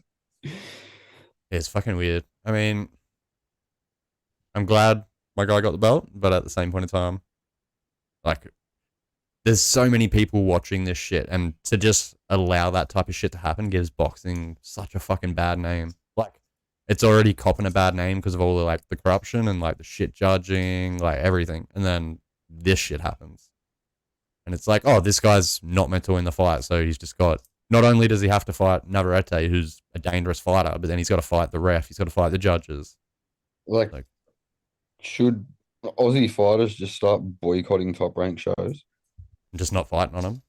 It's a fucking common theme, isn't it? Like, we had Maloney robbed on a top-ranked show. Yeah. Well, I mean, like, generally, yeah, Top Rank has their boy, like, in the main, and then it's just a fucking whitewash. Like, oh, this guy fucking shouldn't even be in here against Navarrete. But Wilson showed that he should be in there. But, like, yeah, like I said, he wasn't just fighting Navarrete, he was fighting the judges, he was fighting the ref, like, he was fighting just an uphill fucking battle. Yeah, like, he was already, like, up scales. Like, yeah, he was already up against it in everyone's opinion. Like, I don't get why it's so hard for other people to go to America and get a fair shot. Yeah, it's bullshit, man. Like I'm not saying like if he got his time, he 100% would have knocked him out. You don't know what the fuck's gonna happen. But like, yeah, if he didn't get raw dogged, fuck, Australia could have a fucking world champion right now. Like, there's a fucking good chance that it would have fucking happened. Like, he went into the next round. Was it the 5th round? He rocked him again, or was it the 6th? The 6th. 6th. Okay, so like, he caught him with the right. Yeah, there's a good percentage like he fucking goes and gets him done if he gets all his time. Hopefully they fucking make it a no contest and make a rematch in Australia. That'd be fucking huge. Yeah, it's fucking... Like I said, it's real fucking disheartening to see, like, just as a fucking fight fan overall, and then it's just real disheartening for, like, Wilson himself, man. Like, yeah, well, they stayed 2 doors away from each other in the same hotel. Like, really? For fight week, and there was like a photo of like them in the hallway, like after. And then I seen like in an interview, Wilson apparently went down and like was speaking to Navarrete the next day. And he said he'd be more than willing to do a rematch in Australia. So yeah, huge. Interesting. And that was like the next day. So have to sort of keep our fucking ears out, boys, and Bit fucking fingers crossed. see what comes up over the next I don't know, month or so, I'd say. Like, Man. fuck Tim Bradley off and that Mark Kriegel, and we'll do the broadcast with Ward. Yeah. I will touch on this before we get into the actual thing. Okay. Good commentary for once. Not bad. Yeah, they didn't do too Alright. bad, to be honest. Even the main wasn't. I expected the main to be real biased, but like it wasn't. Like they were Yeah, calling no. they're calling it pretty fairly. Definitely seen worse commentating, that's for sure. Yeah, Jeff. But yeah, alrighty. Like we said, there's not too much more we can say on that until we actually get some decisions or some investigations happening. So let's move on to the actual breakdown of the fight itself. Like cracker, barn burner. Absolute Cracker fucking fight, beautiful fight. Edge of me fucking seat, boys. I couldn't fucking settle. Like in all reality, it was a win-win for the Griff, but fuck me dead. My palms were sweating by like the end of the third round. My palms were sweating. I was fucking feeling giddy. I was like, fuck me dead. I think I was one of the only people that was even giving Wilson a shot at winning that fight. Yeah, I mean, fuck, you nearly fucking nailed it on the fucking head, eh? I just really didn't know which way to go with it. I was always under the impression that Navarette was going to get it done, but I was never really sure of Wilson's skill level. And then all of a sudden, the first round, I was like, wow, he's a lot bigger than he is. And then he cracked him with that hook in the fourth. And I was like, oh, Navarette's not ready for this kind of power. Well, like, we were talking about it the day before. We were talking about, like, what tools Wilson had to have to stay in the fight. And fuck, he had them tools. So it made it fucking interesting. I don't feel like we touched on the whole scale situation. So there was like something weird happened with the scales as well. Talking about Wilson just coming against all the fucking odds. Before he even got in the fucking ring, he was coming up against it. Wilson weighed in the back at 139. 139. And then when he weighed in on the scales... 129 it would have been. 129. When he weighed in on the scales, yeah, he was like 126 point something. So like in the span of 20 minutes, he lost like 3.5 pounds, which is stupid. And then you look at Navarrete when he was like in the ring and he looked like pudgy. He didn't look like he was like in shape. Like he had like, you usually see him, he like looks like a boxer, like he's ripped, but he had like man titties and shit for this fight. So it makes me think he probably come in a fair bit heavier than what he should have been as well. I don't know. Taking it as serious, thinking he was just going to walk over Wilson. Yeah, well, fucking didn't happen. Like we said, he got the job done, but he had to go through some serious fucking adversity to do it. Yeah, well, it was also good, like, seeing him come back from being dropped and being able to, like, stay composed to some degree, like, after the whole mouthpiece debacle. Like, he came back, he settled in, got rocked again, and then come back, and it pretty much went downhill as soon as Navarrete started, like, digging to Wilson's body. That's when, like, Wilson started to slow, because Navarrete was cracking him with shots early, and Wilson was just walking through him. And then, yeah, it was after a body shot that you could tell Wilson just didn't have, like, he took the next round off, and then after that, he just didn't have, like, the pep in his step, so to say. No, you're 100% right. And he just sort of like you said, he let Navarrete get too comfortable. Yeah. Navarrete was able to start working at his like full range, which is where he gets the most of his power. And then, yeah, he just caught him like right at the end of one of those straights. And then it was pretty much game over from there. It was a tiny bit of an earlier stoppage from the ref than what I would have liked, but I don't think it was going to be anything different. I think Navarrete was just going to pour it on. There was still 2 minutes left in the round, or like a minute and a half or some shit. Yeah. Yeah, I feel like he probably would have. Like, as soon as Navarrete gets you hurt, he's a good finisher. Yeah. So. It wasn't getting any better, that's for sure. Nah. But fucking Wilson, I mean, his stock only went up through that fight. Like, he's definitely someone to keep an eye on through that division, I guess. Oh, 100%. That division's not hugely deep now, especially since Shakur Stevenson's moved out of it. Yeah. So really the top dogs are like that Oscar Valdez and like Navarrete now. I can't really think of anybody else who's around in that division. Fucking Wilson up there in the fucking mix now. He's gone from being a fucking beach ball on a show to fucking boxing. What a man. What a fucking man. Fuck. The fuck is making Castaway references? Wilson! Him. Part beach ball, part boxer. Get off him. All Aussie, baby. All Aussie. Jesus. Alrighty. Well, yeah, there's not too much more we can say about that. Like, you know, you feel for Wilson, and judging by what Froomey said before, Navarette is willing to do a rematch, and he obviously, if he's willing to do one, he's under the impression that Wilson is owed one. So Yeah. let's see how that progresses. We might be able to go and see that in fact, because Wilson, he's a Queensland boy, isn't he? Yeah. Yeah. It's not so much, not too much of a trip. Oh, you got to imagine they'll have it in Melbourne. We can fucking make it up there. Nah, if he's a Brisbane boy, there's like plenty of good like places you could have boxing over there. Well, I got to go to Queensland anyway, to be honest. So I might as well make a fucking day of it. Yeah, fuck, just make an absolute day of it, eh? Oh, fucking, might as well while we're here, you know. That's it. Like while we're Alrighty. here, we'll make a day of it there. Fucking be rude not to. Fucking hell, cunt. Just before we touch into the next fight, Navarrete with the shorts, purple as fuck, huge, fucking huge. I want his poncho too. If anyone in the comments knows where to get that exact poncho, send it to the Griff.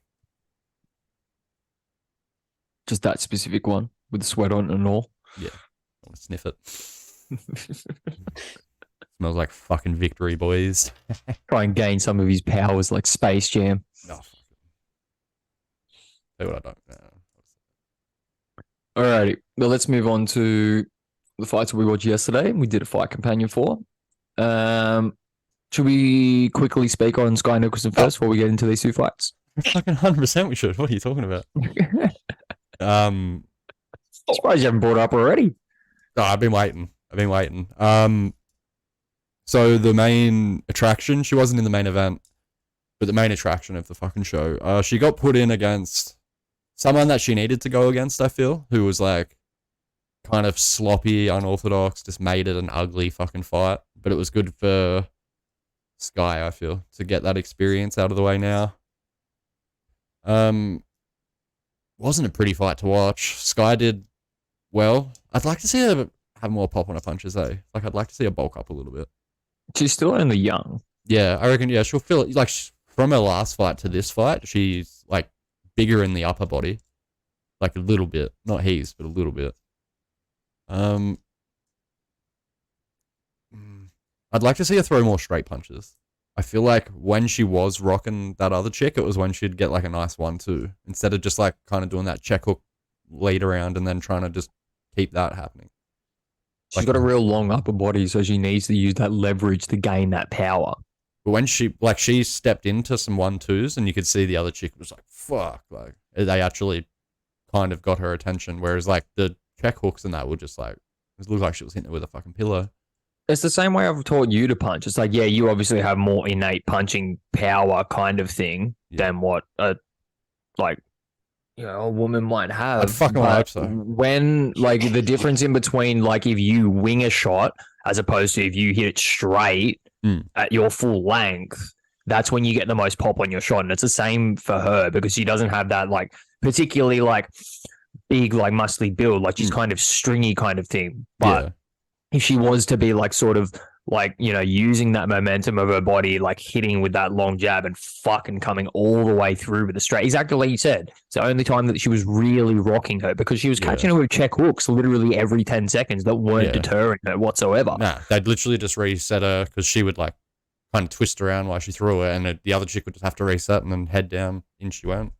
Mm-hmm. Whereas, like, the 1-2, like, kind of, like, not only that, but I'd like to, like, it kind of set her up for other shots. She could do 1-2, fucking then throw the hook. But, like, yeah, it just seemed like, I don't know. I feel like the experience, like the professional level experience showed in that fight, which was good because Skye needed to go through that. So Skye needed to go through that before, because she was already talking, like, I want to get this belt and I want to go up and, like, face Serrano soon. That's a terrible They're talking fight. about her next fight being a title eliminator. Don't do that to her. She's good. She's so fucking talented and so fucking good, but that was a 6th fight. Let her work her way up into the ranks a bit and fight some more Got the boss man uncomfortable fights. back. Like, yeah, let her go fight a few more uncomfortable fights first, instead of like, you know, have her like kind of cushion her record up until that, and then like, oh, title elimination, and then she can fight Serrano. Serrano's gonna kill her. Oh yeah, exactly. Like Serrano cracks hard inside, can negate, like Serrano's not gonna try fucking be like this chick that she fought and kind of like just bull her way into it. Yeah, Serrano's a smart fighter, man. Yeah. It's not something you want to put her up against at this time of her career. But do I see Skye being a world champion though? 100%. I give her probably like within 2 years. I reckon she'll hold a belt of some degree. 2 to 3. Yeah. By the way boxing moves. I don't want to see her get rushed into it. I feel like she's got too much potential to get like rushed into a Serrano match. Yeah, she could be a champion for a very long time if they give her just that little bit more time to develop. Yeah. Alrighty, but let's move on to the co-main event here. We had Alycia Baumgardner going against is it Ellen McGregor? Baumgardner coming out with was it a split decision or a unanimous decision win? I feel like it was unanimous. I'm pretty sure it was unanimous. It was a fucking good fight, man. Okay, it was. That other chick, McGregor. I feel like she was like never given a chance in this fight, and fuck me dead, she stayed in it, and she made Baumgardner make it a fucking fun fight. She made her fucking work, man. The end rounds, man, where Baumgardner's just digging to the body. Oh my god, bro! I didn't get to watch the fight live because fuck you, Aussie broadband. But I'll get into that another fucking day. But I went back and watched it since. It was a good one. It was a fucking good one. Oh, I got a rest day, boys. Rest day? I was about to say, Froom's got a big smile on his face over there after that phone call. So, fucking old Greg coming through with the heat. I have a rest day. Shout outs to Big Dog. I'll see you next week, Chief. Yeah, mate. Wednesday we got fucking big days this week. Pause. Does anybody here work at Fendes Produce? I didn't. Nah, not here. I didn't think so. Not here, mate. Fucking. Also didn't care, ain't it?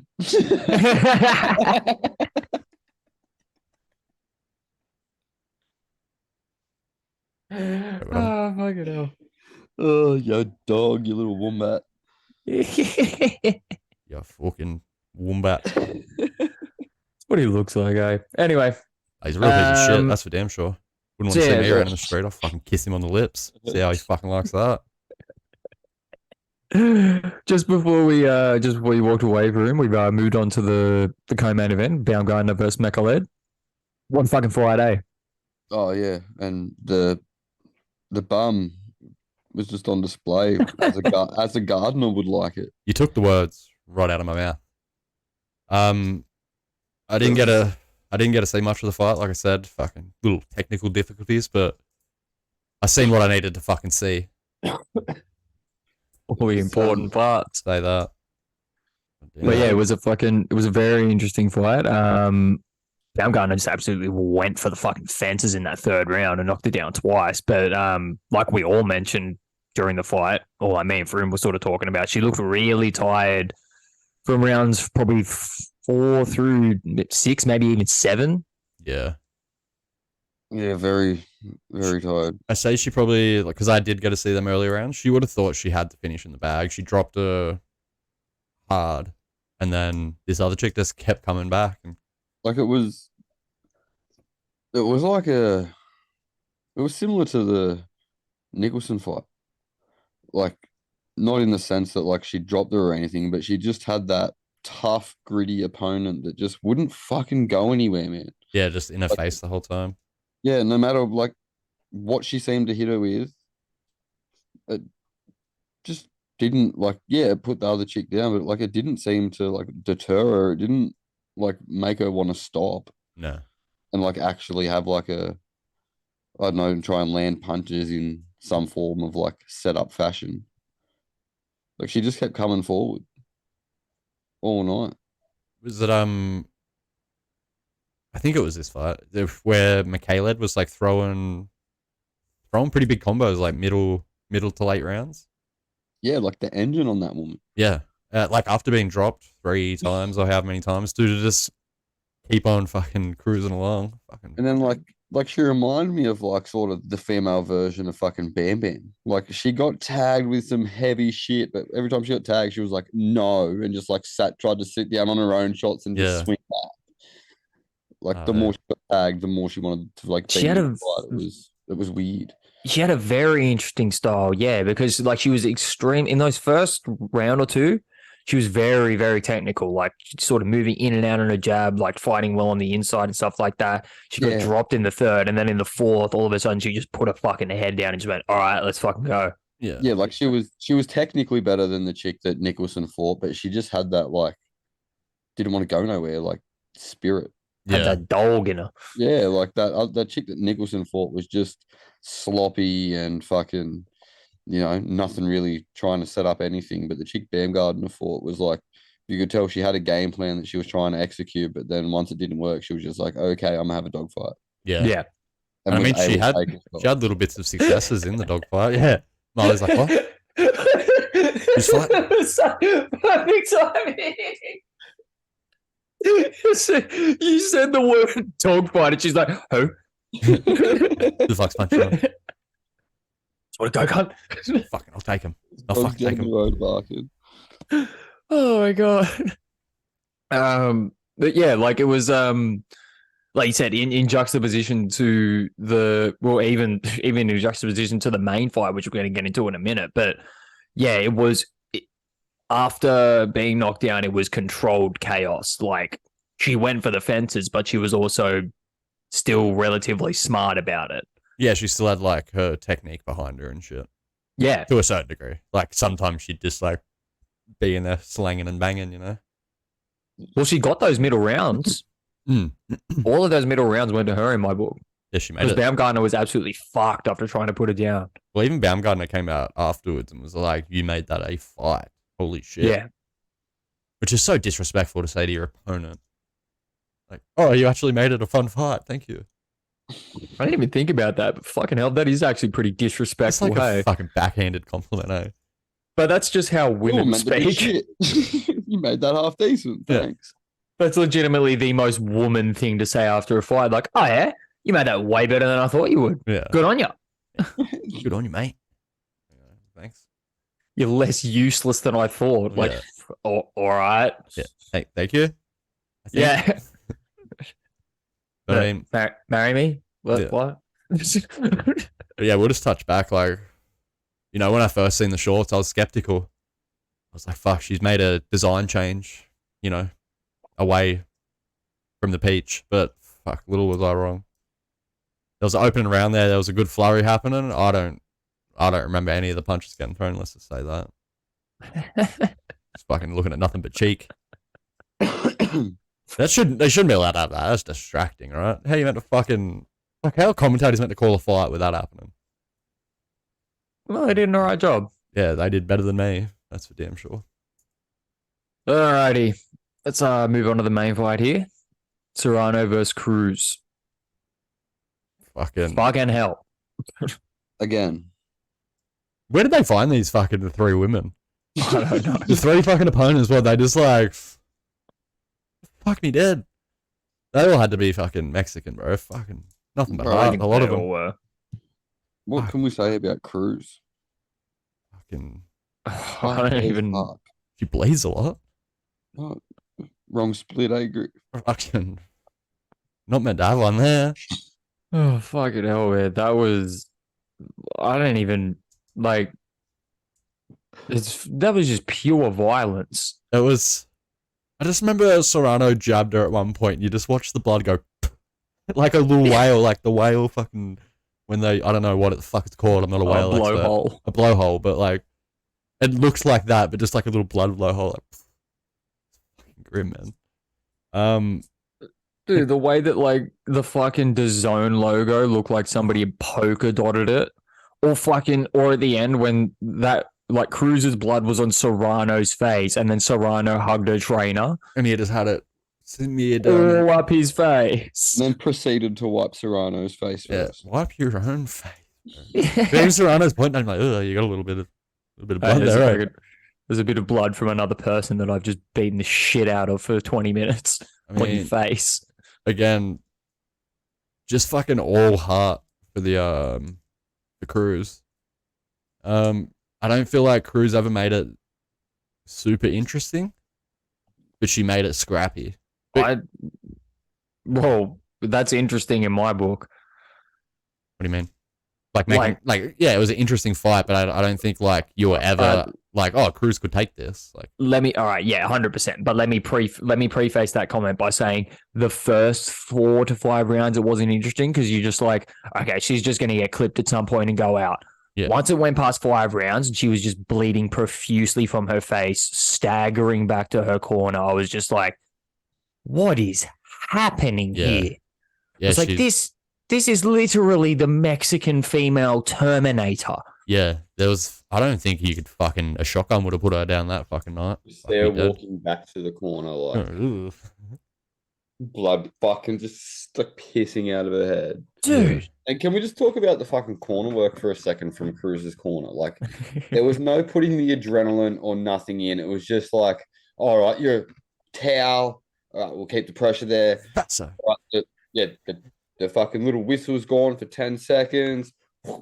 Vaso on the forehead. Back out you go, sweetheart. Yeah, fucking. And then the old mate was standing next to her, just fucking spinning the towel around. Yeah. Woo! The old dude that probably shouldn't have been there in the fucking first place. We were sus on him being there. He's like wrapping it up so he can like smack her in the forehead with it to like agitate it more. Oh, I mean. Now, see, like if you haven't got any blood left in your head to bleed, then there won't be any more blood coming out. No more's going to come out. It's going to be fine. Trust me. Did you bleed enough last night? Fucking hell. Trust me, I've done this before. Didn't your last 4, like, you know, people that you train die in the ring? Yeah, but don't worry about that. Yeah, they didn't die from a cut. Blunt force trauma. Fuck. Oh, it's so visceral. Serrano fucking throwing heat though. That was a fucking. I wanted to see her go to the uppercut. I was calling for the uppercut. She obviously couldn't hear me over the crowd, but I was calling for that uppercut. I feel Puerto Ricans get fucking rowdy, man. They do, but I feel like she might have been able to, because like Cruz would like dip her head right down, no protection. I feel like if Serrano made that read and started like really digging into uppercuts, she might have fucked her up more. She probably could have got her out of there. Yeah, just with the pure amount of like punches like received and stuff like that. Yeah, I feel like she was just lacking like that, like kind of like Cruz to put herself into a spot where she could be knocked out. Whereas like she hit her with some good shots. The cut confuses me. Cruz's forehead hit Serrano pretty much like on the eye socket, and Cruz got a cut out of it. Fuck, Serrano must have a hard head. But like some people, Serrano like up here. No, she hit it like fucking. Like, some people, especially like different cultures as well, have just different bone structures. Yeah. If you look at the way that Serrano's face is structured, it's extremely narrow, and the bones in the front of her face are extremely prominent. They stick out a bit. Her brow sticks out a little bit more. She's got like bigger like bones on the side of her skull here, and her cheekbones are quite large and prominent. Yeah. So you can imagine, and especially as well, if you look at them, it's like it feels like the wrong way to describe it, but they look sharp. It's the same way that like you look at Tony Ferguson's elbows, and they look like they're pointy. Yeah. Kind of thing. Just like some people just have different bone structures in certain points. So yeah, I think that was literally it. It was like it was a soft part of Cruz's head that ran into a hard part of Serrano's head. Fucking caused a fucking gash, eh? And that is a weird, like you said, it's a weird place to get cut to because it was like right up here. I feel like she had 2 by the end. I can't remember I feel like the first one might have been lower, like there, and then like she had one up in her hairline by the end as well. The one that was up in her hairline was the one that was bleeding profusely, though. Yeah, there was one like right on her hairline, and then there was one back a bit. Like you couldn't see like either of them. Yeah. So like it was the one that was right at the front that was just piercing out with blood. Yeah. But fucking absolute warrior effort from her to go through what she did, and then absolute fucking just display from Serrano. Like I said during the Fight Companion yesterday, like Serrano loves those dog fights, man. It's what she tried to drag Taylor into for the entire 10 rounds. Yeah. Yeah, you can tell that's where she doesn't She's like got good boxing on the outside, but if it goes to the inside, she thrives. She's like, oh fuck yeah, like get to go in here and have a fucking scrap. Let's do it. That's it, man. Those Puerto Ricans are scrappy. Fuck yeah. But like we said earlier on in the notes, it has been announced and it's set up. Fucking Taylor versus Serrano too. That's a fucking fight. Like I said, I'll watch that every day. I don't give a fuck. Never get boring to me. Yeah, that's huge. I bet it's huge. I don't think we're going to be able to hear the commentators. Not in fucking Dublin. Fucking no. God, no, man. I can't, like, I'd love to just like hit the lotto and take us all over there and just be in that stadium. Oh, it'd be fucking nuts. There will literally be no atmosphere like it. So DAZN will get that card, right? It's yeah. Got it. Yeah, you would assume so. They did the last one. Well, because Serrano's he'd be working with Eddie. Serrano's promoted by Jake Paul. Yeah. So she's not, once again, she's like a U6 situation. She's got like a manager and a promoter, but she's not signed to any like network or anything like that. Yeah. So she sort of floats. Yeah, you got to imagine. Because that was top ranked the other night. So yeah, she just sort of works with whoever. Yeah. Was it top? No, it was that was the dealing. Top rank was navarette. Well, yeah. So like, even though there's like a lawsuit going on between Eddie Hearn and Jake Paul, they still have a good working relationship in that sense, which is another thing you've got to respect Jake Paul for. Yeah, having like good business, like just good enough business acumen to like still like give his fighters the best fights in a good place where everybody's going to see them. Yeah. Yeah. What's Eddie suing him for saying that all fights are rigged and shit? Yeah, which is, and Eddie, he was on, once again bringing up Ariel Helwani, he was on the MMA Hour this week while he was like over here doing all the stuff for the fight, and he explained it in, you know, like decent enough terms. He was like, there's just certain shit that I won't stand for. Yeah. He's like, that's the line where it is. And he's like, if I don't show people that this is the line, then everyone will just constantly say, oh, his fights are rigged. He does this, he does that. Yeah. So he's like, I don't dislike him. He's like, I dislike what he said. And he needs to understand that there's consequences to that. Yeah. Yeah. It was like essentially saying that like Matchroom are bodgy. Yeah. Yeah, which is just shitting on, everything Eddie's fucking built. Yeah, I find it good that they can keep like a working relationship because, fuck, it means fights like this are going to happen. We're probably in for another like contender for fight of the year with this one. Fuck yeah, 100%. I'd like to see Jake and Eddie stay out of it more this time around. Like no one gives a fuck about your $1 million bet. Let the women fight. Stop taking. Well, he wasn't there this week. Specifically because of that. Yeah.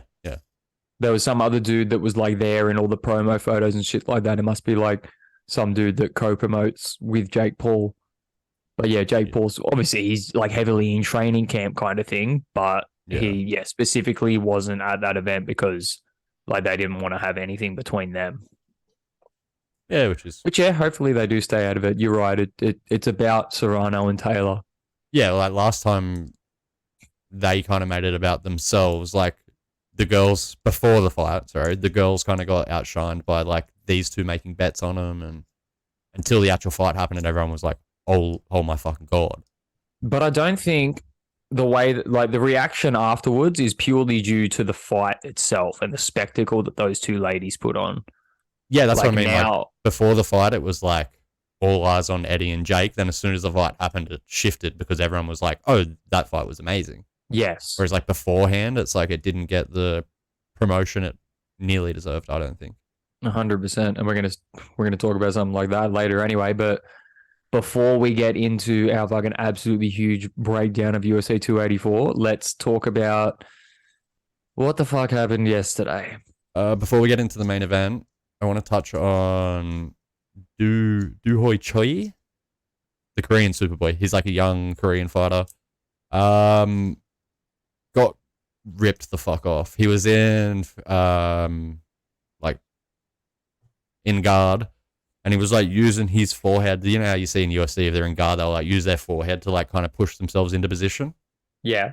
He like, it wasn't a headbutt, but like as he was trying to do that, he like the other guy like pulled him into him a bit, so he kind of like a tiny head clash.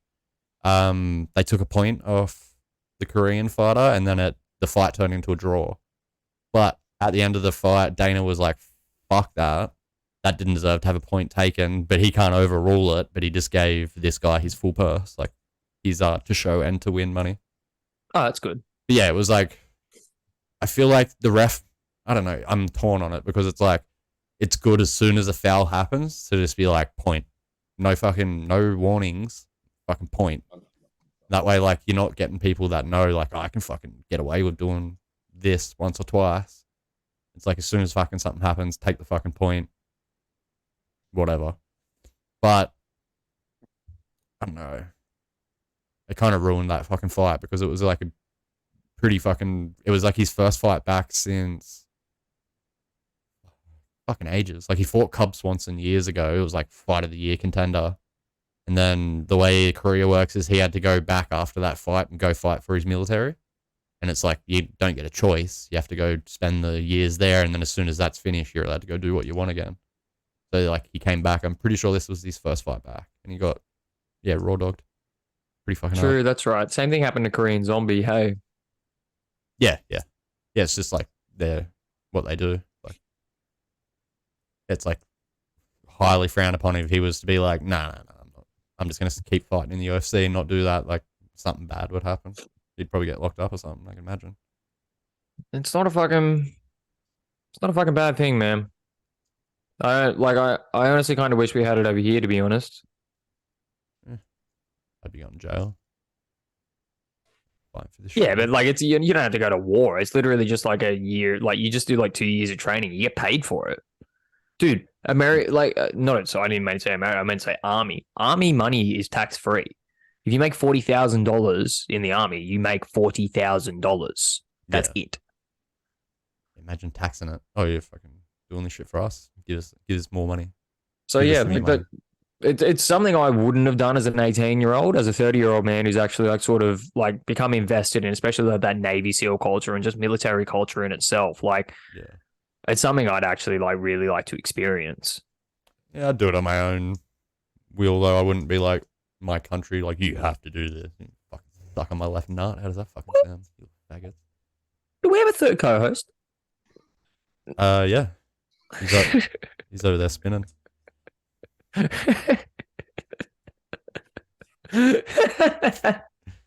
he is. I just looked at him like, why am I looking at a ceiling fan? I'll make you dizzy. His head's spinning. But yeah, I don't know how we get so sidetracked there, but that's fucking that's why we started talking about the co-main or one of the prelim fights. But yeah, let's move on to the main event of the UFC fight night yesterday. I seen a Big stat. Pretty. I seen a stat, right? Mm. Derek Lewis landed 0. That's 0 anything. Didn't land a punch, didn't land a kick, didn't land a takedown, didn't have any control time, nothing. He had literally, it was like what? Looking at the side of his panel, it was like 0 out of 8 punches landed.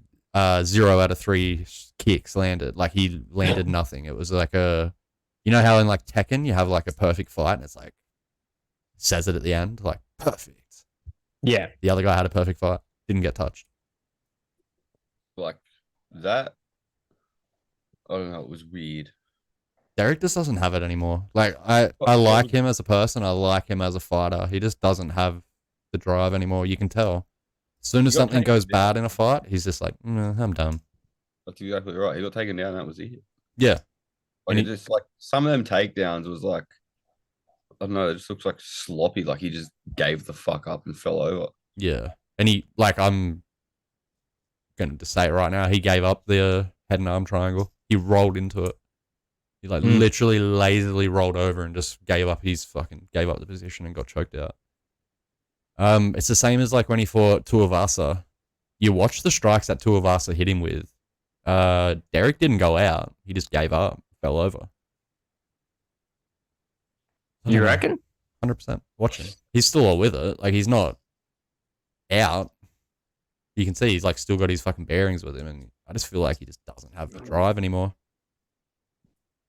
don't know, that's like scary to see. Like you're fighting the hardest hitters in the world, and you like don't have the drive to be in there with them. Yeah, like with the smallest gloves, you got 4-ounce gloves on. Like, you've been hit with sparred someone wearing UFC gloves. Yeah, they hurt. They fucking suck. It hurts when you get hit. Yeah, it's like just getting hit by like someone with their hands wrapped. Like barely any fucking padding. I don't think that's his problem.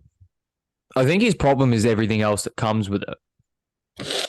Yeah, well, yeah, he I has think- come out and said he doesn't like fighting in his hometown, and No, I think he like just doesn't like the actual mix. Like, he doesn't seem like the kind of guy that likes getting kicked in the fucking shins or getting grabbed and taken down and choked and shit like that. Derek Lewis might be better off just quitting the UFC and going and fight bare knuckle. I honestly, like, after the fight yesterday when I said I'd like to see him give it up, I honestly would, but that's like coming from a fan, and I'd like to see him go over to bare knuckle boxing because he is going to kill someone, and I want to watch it. It's gonna be dope. Even like just some form of like boxing, really. Fucking go, let him box fucking Logan Paul. I don't fucking care. Just don't let him go get kicked in the face. I don't need to see that. Like fucking, I'll watch Derek Lewis versus Paul Gallen. Oh, fuck yes. Fuck yeah. I don't know, it just popped into my head like just then. That's a fucking fun fucking fight. And like, I've seen Derek Lewis. Not Derek. I've seen fucking Mark Hunt versus fucking Paul Gallen. Why can't I watch Derek Lewis? yeah, fuck it.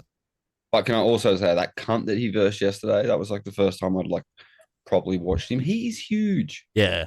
Spivak He's a big man. for Nickname, 250 polar bear. pounds.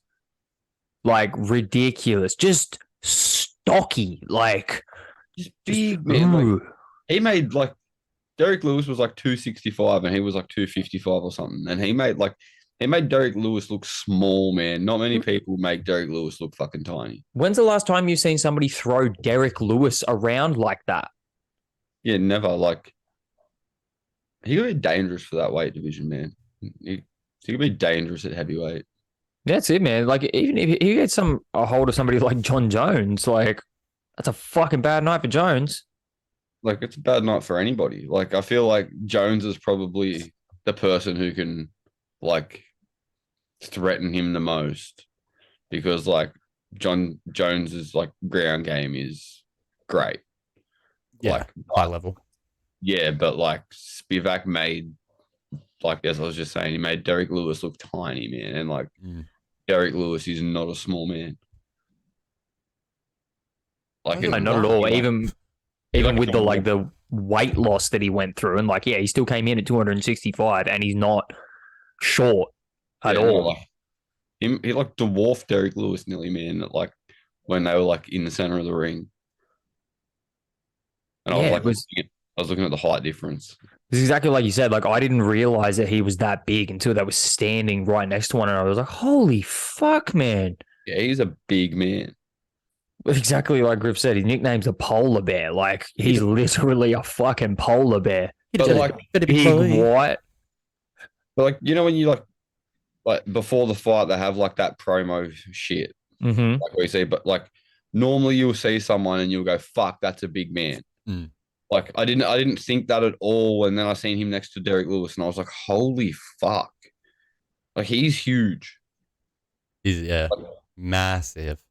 Like even when some people are just sitting there and they're like talking, you can like just see it like in their shoulders and whatnot. Like he didn't look like that big until he was like in front of like Lewis, and then he like actually looked like physically imposing. It's the same concept as when like you see Pereira's stats and you're like, oh yeah, like 6 something, 100 and whatever pounds. And then he walks into the octagon and you're like, that man is 6'5", 240. Yeah, What like, the fuck is happening? like you look at him in that fight, like he didn't look that big next to Izzy because Izzy is 6'4", like he's 6'4". So he's like tall as fuck for that weight class anyway. Yeah. But then, like you see him next to someone like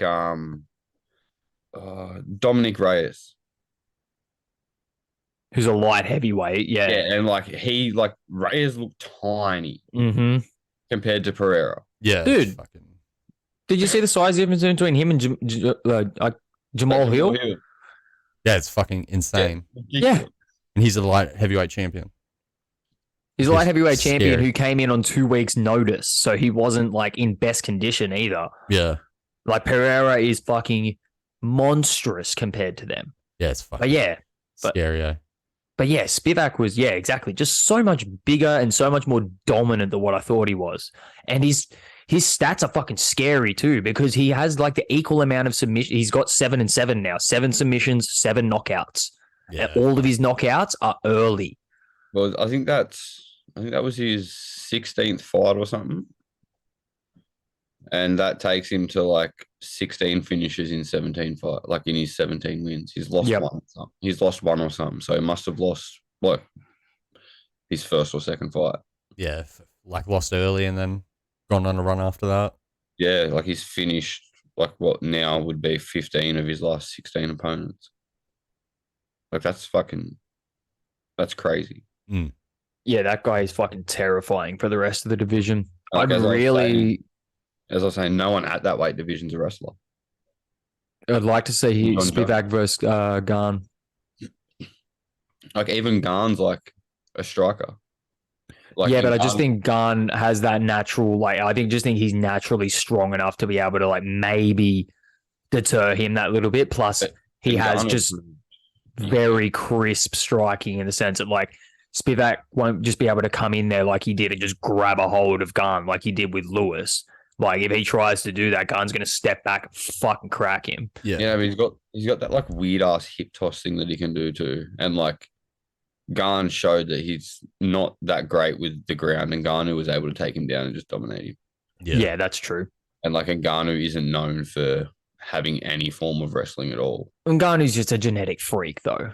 Yeah, and like it just seems like that Spivac bloke. Like I know Derek Lewis seemed like he gave up, but once he got hold of Lewis, man, he did not let the fuck go. Like Lewis did try to fucking get out of it for a bit, for probably a minute or so there, and he managed.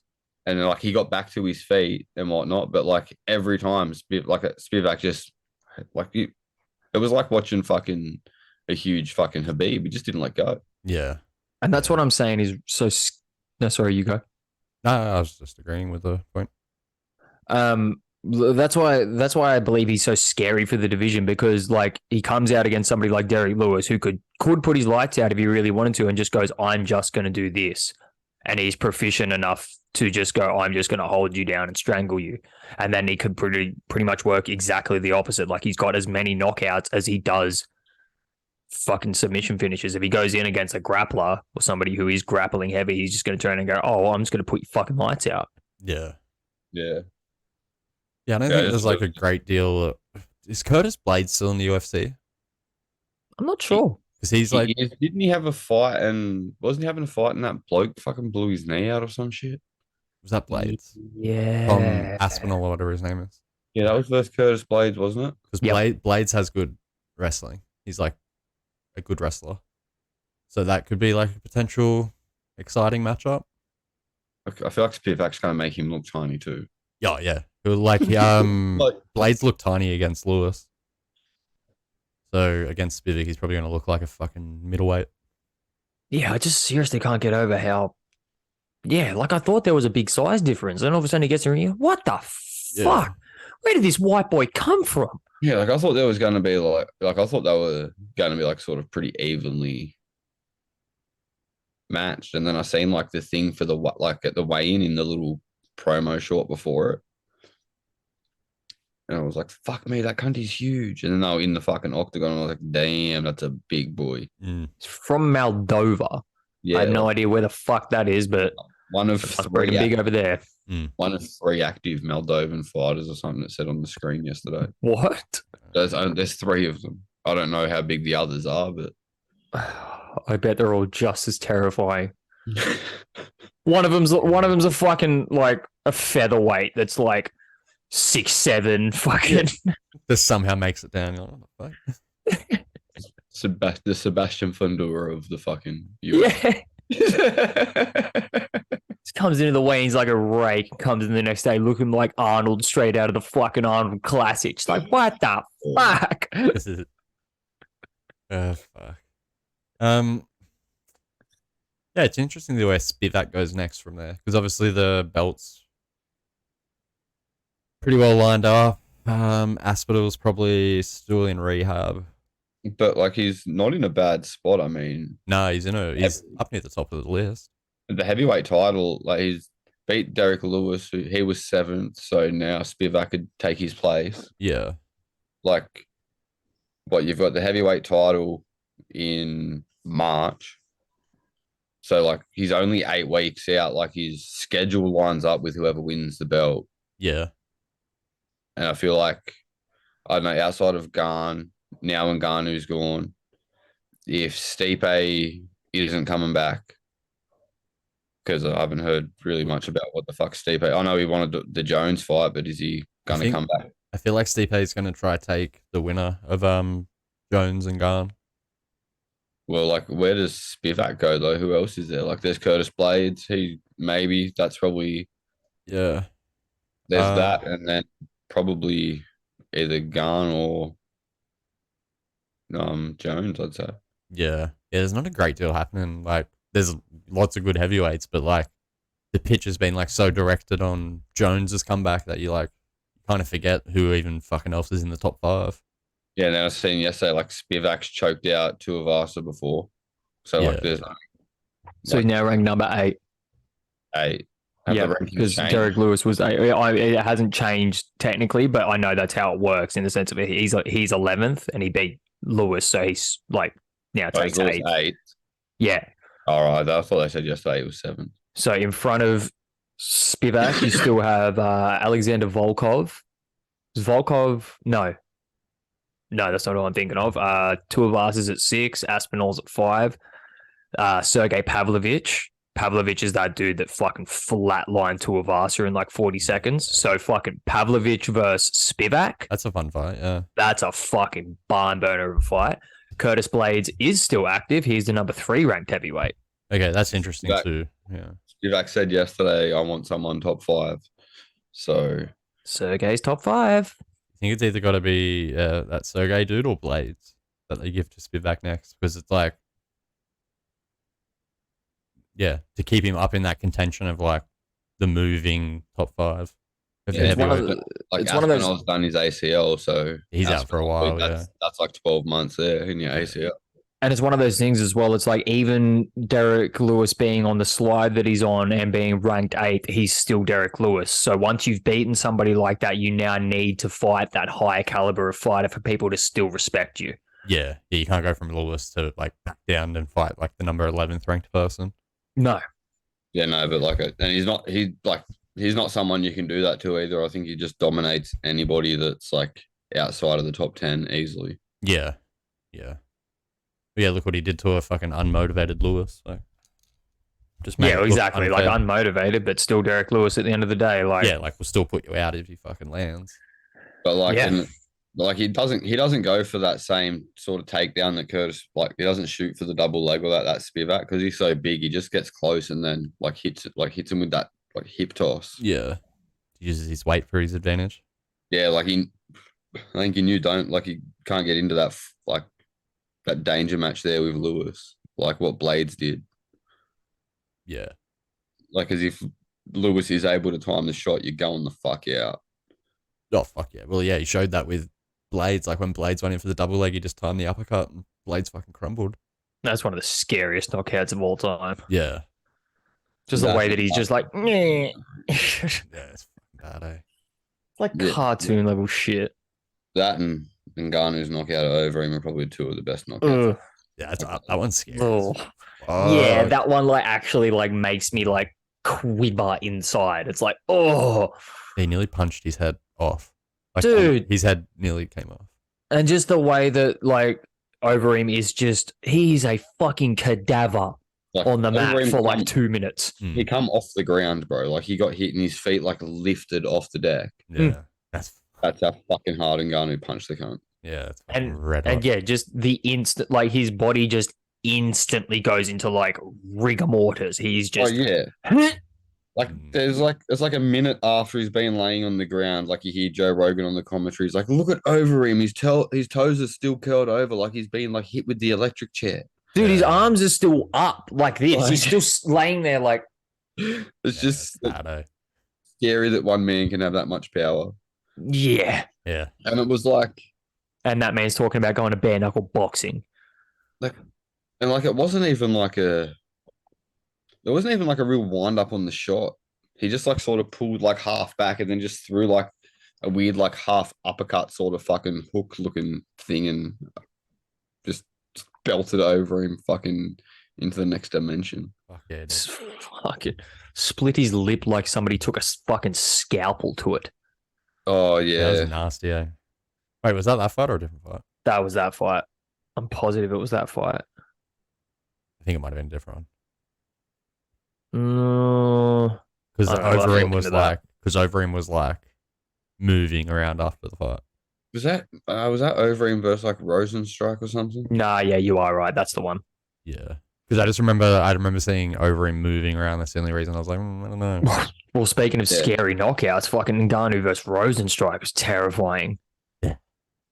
Literally just gets kicked in the leg once and goes, I'm not doing that for 25 minutes. I'm going to take your fucking face off. Yeah. I And was literally just flurried him. I'm like, yeah. There was no technique. He just like ran in like Yeah. Zero. But that shot that he catches him with, where he just hits him there, and old mate's skull just forms around Ngannou's fist. Like, oh, fuck. Fuck getting hit by that man. Dude, did you guys watch the fucking last Jackass movie? Harold McGee, he got punched and kicked in the dick. Versus Ngannou. My favorite thing about that is that they told him it was going to be a featherweight. So someone like Hub Swanson or something, they were like, oh, it won't be that bad. And then he walks around the corner and he's like, what the fuck? Yeah, that's all I remember from the promos. He's just like so disappointed. He's like, that's not a featherweight. Yeah. So fucking. There's like full making Ngannou come around the corner in gear, shirtless. Yeah. It's just like, what the fuck? That poor Kano. Imagine that stitch up. Be like, I can take a shot from a featherweight. It shouldn't be too bad. Francis walks around. You'd be like, oh. Dude, I'd be like really like 75% like sure that I couldn't take it from a featherweight. And then, yeah, the Incredible Hulk straight out of fucking Santa Leone, fucking North Africa walks around the corner. You're just like, huh? Yeah. Yeah, it'd be fuck. Fuck that. I've actually seen the footage, but fuck, I want to, like, I do and I don't want to see the kick. He had a cup on, but still, that doesn't matter. Nah. I think Ngannou looks big just like looking at him on the TV. Imagine him like walking around the corner at you. Dude, that's the other thing too. Like, he wasn't like cut for fight weight or nothing. That's a fucking 290-pound Francis Ngannou. Yeah. Fucking creeping onto 300 pounds. Yeah. Literally like one of the biggest, fittest men on the planet. Yeah, that's fucking fuck that, dude. Props to the guy for still taking it though. He was still like, whatever. Fuck that. I would have been like, fuck off. Bro, they've come this far. Like, what else? Like, do you honestly think that any of them have any fucking like function left between like below the waist? Yeah, probably fucking not, to be fair. I swear Johnny Knoxville just fucks his wife with a strap on. There's no way his dick works. Yeah, probably not. I don't know. Johnny, reach out, let us know if your dick works in the comments. Send us a photo. Oh, fucking hell. Alrighty. Let's move on to the fucking analysis that we're going to have for this fucking huge event that's happening on the weekend. Okay, give me 2 seconds here because I did just pull the card up because there's a few fights on the undercard to keep an eye out for. Well, you list them while I go to the bathroom because you and Froomey would most likely know a lot more about those prelim fights, but I want to talk about a couple on the main. Okay, so Tyson Pedro's fighting again. Definitely cool to keep an eye out for him. The Aussie fella? Yeah, Aussie boy. He fights a welterweight, I It's like think. Samoan. It's like a Samoan or Yeah, he's got like Yeah. the tribal tattoos. and yeah. that. He's like I think him and like two of us are like brother-in-laws or some shit. Yeah, they're definitely close in some degree. So he's Yeah, fighting someone. He looks like his last name's Bukaki. Bukakis? So I think it's multiple Bukakis that he's fighting. He's fighting a couple of them. But yeah, Or something like that. no, I swear it's just Bukaki. Oh. Bukauskas. Bukakis. It's such a weird name, bro. Yeah, that's a fun fight to keep an eye out for. Jimmy Crute, who's another fun fighter. He's got a pretty gangster mullet as well. He's fighting someone Menfield. That's a fun fight to keep an eye out for. Jack Della Medellana, I believe his name is. His last name. Oh yes. Another fun fight. The bloke that I spoke about in the like one of my prospects at the end of our final episode last year. Oh, okay. He's coming off like 3 finishes in the first round, all pretty terrifying fucking knockouts. Like he's just flatlining people. Yeah. So yeah, that one's pretty fun and exciting to watch. And then I'm up to the co-main, which is Yair Rodriguez versus Josh Emmett, which is fuck me dead. That is so fun. This is for the number 1 contender for the featherweight, right? What was that? We both said the same thing. I got to imagine. I think is it for an interim belt? I'm pretty sure it's for an interim belt. Because I'm pretty sure Emmett's a featherweight. Yeah, that's Volk's weight, like that they're fighting at. So it probably is for an interim belt. You got to imagine. I see Rodriguez probably being too good and too young for Emmett. Josh Emmett's getting on in his career, still a scrapper though. So I don't know. It's a fucking fun fight regardless. I say if Emmett lands, he has all the power in the world to shut Rodriguez's lights out. Yeah, where Rodriguez is more like technical kickboxer. Yeah, he'll put like thing. 100 strikes on you before you start getting affected by him. Yeah, if Emmett fucking hits him with one clean shot, he could go the fuck out. So that's very. I never really seen Emmett fight, but I have watched a bit of Rodriguez, and I do like his technicality.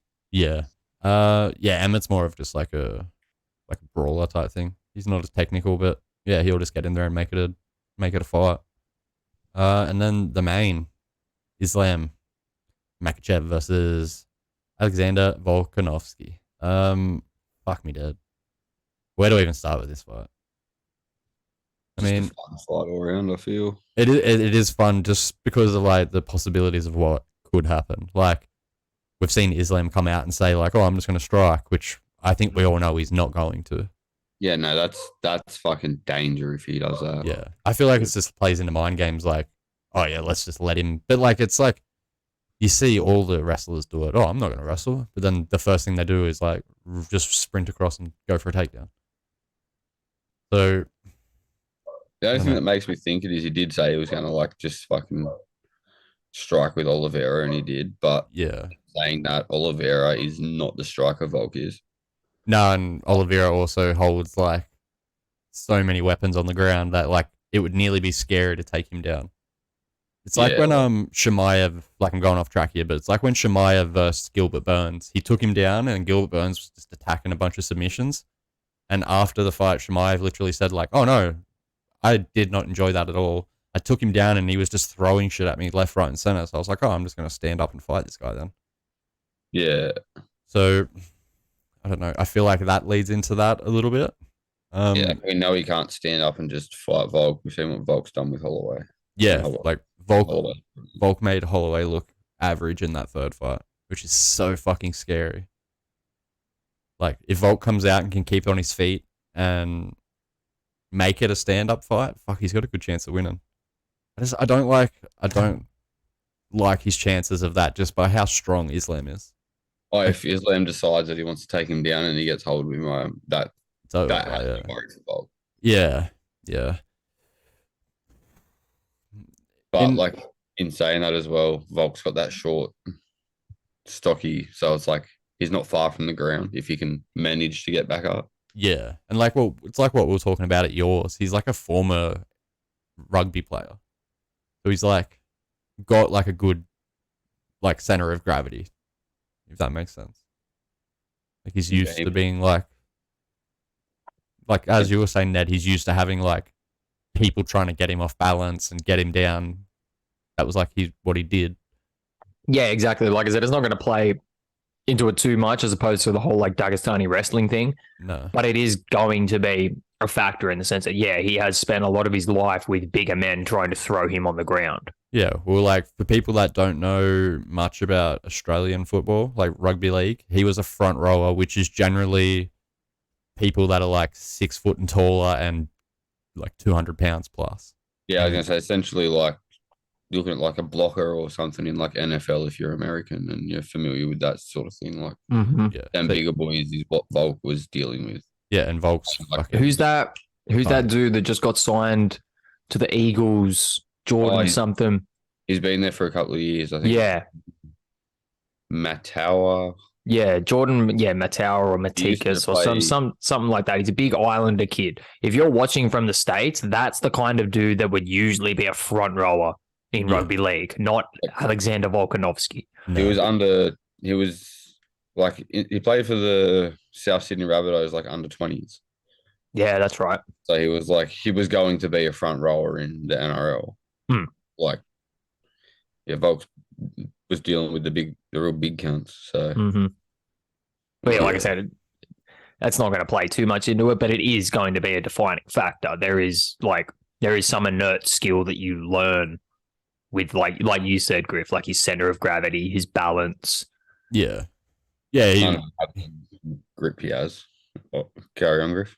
He'd just be used to fucking being in situations where he is off balance and then he works his way out of that. It's like what you do in football. Like you never, like as soon as someone touches you, you're off balance, but you got to try fucking keep on your feet and keep fucking getting through the line and shit.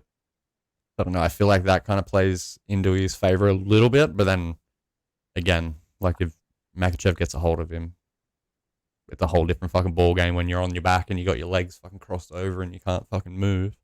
Like, he obviously is good on the ground. Like, Volk is like got decent like sort of defense and shit. Because as like we spoke about the other day, like with Ortega had fucking chokes, like, sunk in good and proper on Volk, and he somehow survived. I think you were saying it, Griff. Ortega said like he could hear him gurgling. Ned said that. Yeah. Yeah, I remember seeing an interview where Ortega was like, I was afraid I was going to kill him. He was like gurgling. I could hear him like not breathing and shit. He said, I don't know how he made it out of these fucking holes. No. But like, yeah, there's a different thing where like Ortega was saying like, oh, I was on top celebrating. Like I was like, oh, fuck, I'm a world champion. And then this little motherfucker popped his head out. And I feel like it's a whole different fucking animal when you're in there with like, Islam, who's fucking, like, we seen how strong his grip was. As soon as he got a hold of Oliveira was like tapped. Like within 3 seconds, he tapped. Like you said, there's just so many fucking variables as to how this could happen. But I think there's another thing that hasn't really been spoken about that I wanted to bring up. The attitude. Makhachev has this real air of arrogance about him. Yeah. Like he thinks that this is going to be easy. Not at one point have I seen Volkanovski say this is going to be easy or anything like that. He knows it's going to be a fucking fight. Yeah. I think the attitudes going into it is going to be a little bit of a defining factor too. Makhachev thinks he's going to walk through him. Yeah, I mean, I was just saying the attitude goes a long way. Yeah, 100%. I feel like, we've seen the same thing with Holloway, and look where that got him. It got him 3-0'd. Exactly. And like we've said, especially the first fight, second fight, you can sort of go like a little bit either way with it kind of thing. Third fight cannot be disputed. He fucking worked him for 5 rounds. Yeah. And like, also like, when has Volk fought at home? Exactly. Yeah, I don't know if he's ever fought on a card in fucking back there. So I mean, he's got a lot, like, I don't know, a lot to be in there for. Like, he's not like he never just goes down, but he's definitely not just going to go down this weekend. Like, no, yeah, he's gonna fucking have like, the like he's fucking going to go country out run on his back. Like he's going to go out on his shield. Yeah. So, like you fucking, I don't see him like, he doesn't even seem like the kind of bloke to tap either. Like after watching that like Ortega footage, like he's in there till the death. Yeah, fuck like yeah. He's going to leave it all there. Well, his head was turning like this fucking color, and he didn't tap. He just struggled out of it somehow. Just fucking unbelievable. It's like I said on the weekend, if he gets this done, he is the GOAT. Yeah, he has to be. Like, he's already in the contention because Holloway was in contention and he beat the piss out of Holloway. Well, I feel like he's probably like he's cemented his spot as probably like the greatest featherweight. Yeah, 100. Yeah, Like, yeah. if he wins this, he could go down as like just about the greatest Australian in like combat sports history. Dude, he could go down as one of the greatest to ever enter the UFC, 100%. If he goes out there and does this against this, because this is the thing. If he goes out there and beats Makhachev, he's not just beating Makhachev. He's beating the entire fucking Dagestani wrestling legacy that has been built up over the past couple of years. Yeah. Well, he's like Khabib's legacy rides on Islam. Mm-hmm. Like massively, which is like a lot to put on Islam as well. But like, it's like the whole thing. Like, you can't just be your own person in fighting anymore, which is ridiculous. Volkanovski is. Volk definitely is, which is yeah, really, really fucking good for him. The thing that concerns me with Volk, right, is he's used to like wrestling with bigger dudes, like being Dan Hooker, Israel, like Tyson Pedro, like them type of people, but none of them have the grappling skills of like, yeah, these Dagestani wrestlers. So it makes it super fucking interesting because he might be used to like, you know, having big dudes on him, kind of like controlling him and shit, but I don't think it's going to be anything like the control of their wrestling. Like the whole, like the crossover of the legs, like no one does that shit except for the Dagestan wrestlers. And it's just like they know how to do it without even thinking about doing it. Yeah, it's all just second nature to them. Yeah, which is like, I think Poirier came out and spoke about it, and he was just like, as soon as your legs are crossed, you're fucked. You just sit and, because they've got their weight on your legs. He's like, you can't move your bottom half of your body. It's just completely useless. So you got your top half to try move with. Where I feel like, yeah, Volk probably carries a good amount of his strength in his lower half because he's got big fuck off legs, man, like massive legs. Yeah, like, the only like probably half an advantage is that like, well, not advantage, but thing sort of in Volk's favor is like Makhachev's going to have to sit real high on his legs because he's so much bigger than Volk.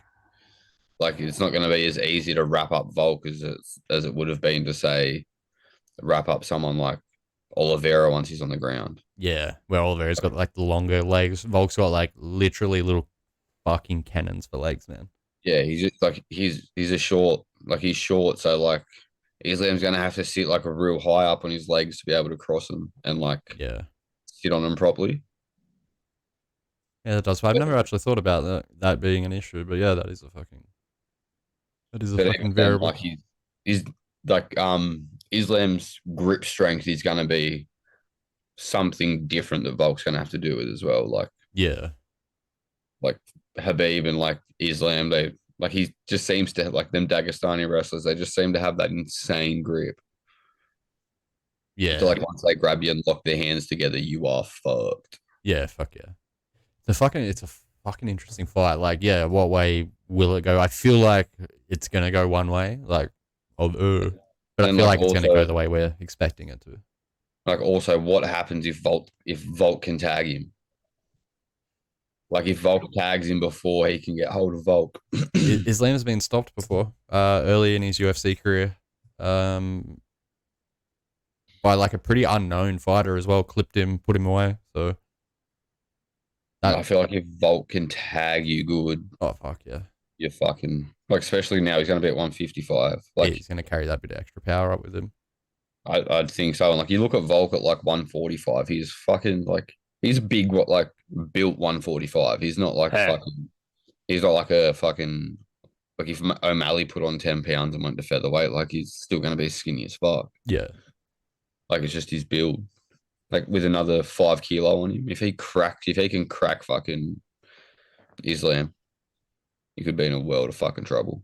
Yeah, it's not unlikely. That's like my thing. If Volk's going to get it done, he's going to get it done in the first. If, Islam will just fucking drain him. If it, like, he doesn't get him out of the first, I feel. He'll get on top of him, tire him. First two. Yeah, 100%. Even, like, early in the second, say Volk gets taken down in the first, it might come out in the second and be like, fuck, I got to get this cunt out of here quick. Yeah, and, like, it's not, like, Volk's gas tank's not going to be a problem. No, he won't 5 rounds of Holloway, who's known to be like the cardio fucking king. Yeah, and he ended up like drowning fucking Holloway in that last fight. Yeah, which makes it, like his cardio is fucking, especially not cutting. Like he would cut hard to make it to 45. So not cutting at all, he's going to have an even better gas tank, you can imagine. Mm-hmm. So it's like, it's fucking interesting because like, it's a fight at the end of the day. Like, fuck knows what's going to happen. Yeah, because like I feel like it's going to be one of them things where like Islam's not going to want to go into deep water. No, fuck no. He's going to like if Volk have it done early. Yeah, if Volk can make him work for the first 3, like, and then start to get into rounds 4 and can make it to round 5, he'd just end up fucking drowning Islam and like knocking him out late. Yeah. In saying that, it's a long 25 minutes in there with a Dagestani wrestler. Oh fuck yeah. Mm-hmm. Fuck no. And yeah, their pressure, man. You see it on people who are used to getting into like Gaethje, Poirier, like they're used to being in long, exhausting fights. You see them going into the second round with Khabib, and they're like they look fucking dead. Yeah, like that pressure is just something fucking else. It's exhausting, like just tiring. Whereas like usually you can get away like, I had that guy lay on top of me for a round, like come out and feel refreshed. It's like it's not like that with these wrestlers. Like they're always like hitting ground and pound. They're always like trying to advance to better positions. They're never idle on top. Yeah, like, I was going to say they're always making you think. Yeah. Like it's more, as much as it's physical, it drains you mentally in that first 5 minutes where you were possibly like expecting a different fight, maybe. Yeah. Like, I'm going to be the bloke that stops him from just fucking backing me into the cage and taking me down and fucking having his way. Yeah. And then after a minute, you're in that position. Yeah. And you're like, fuck. And then he's piling it on top.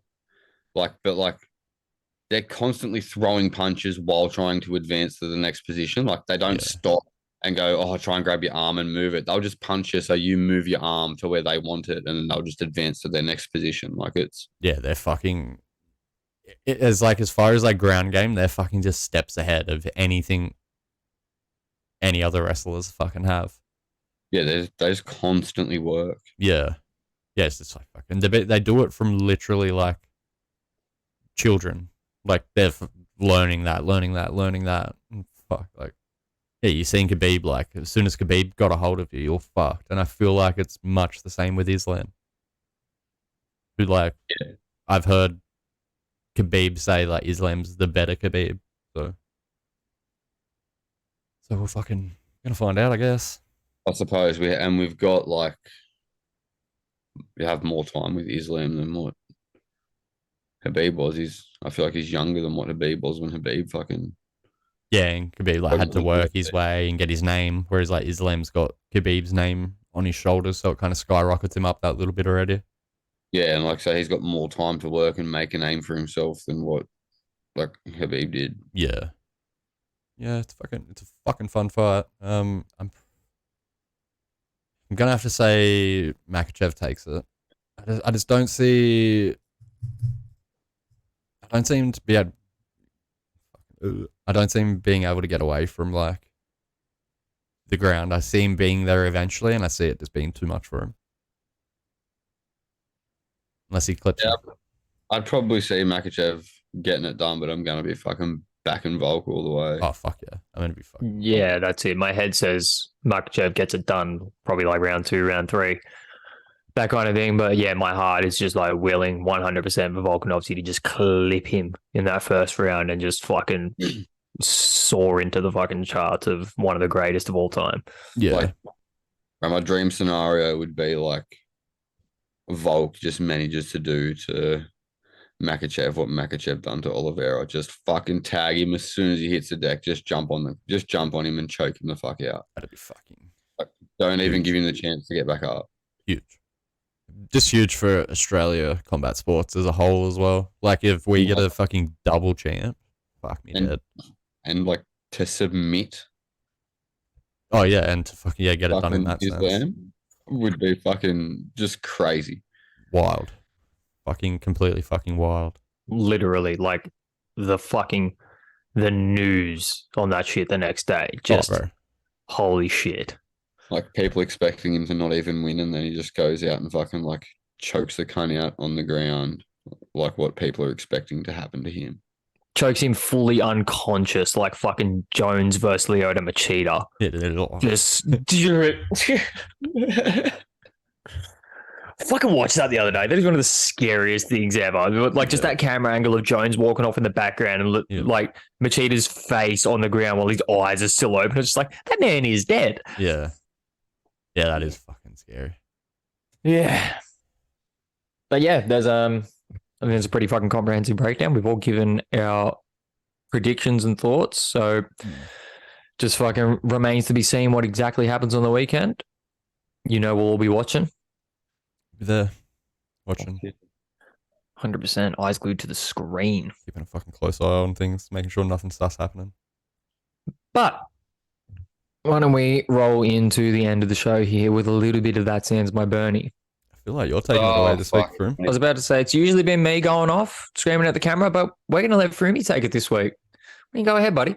I just want to see American promoters stop putting the fucking American anthem when you don't have a fighter involved. Like, fuck me. We get it. It's in your country. Most fights are. Just fucking give us the two anthems of the people involved and get the fight underway. I got to agree, fucking 100%.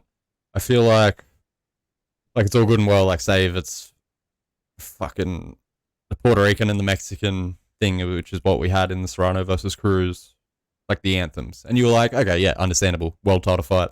They're fighting, and then it goes from them into the love child of Guy Sebastian and Shannon Knoll singing this fucking American national anthem, and it was a disgrace.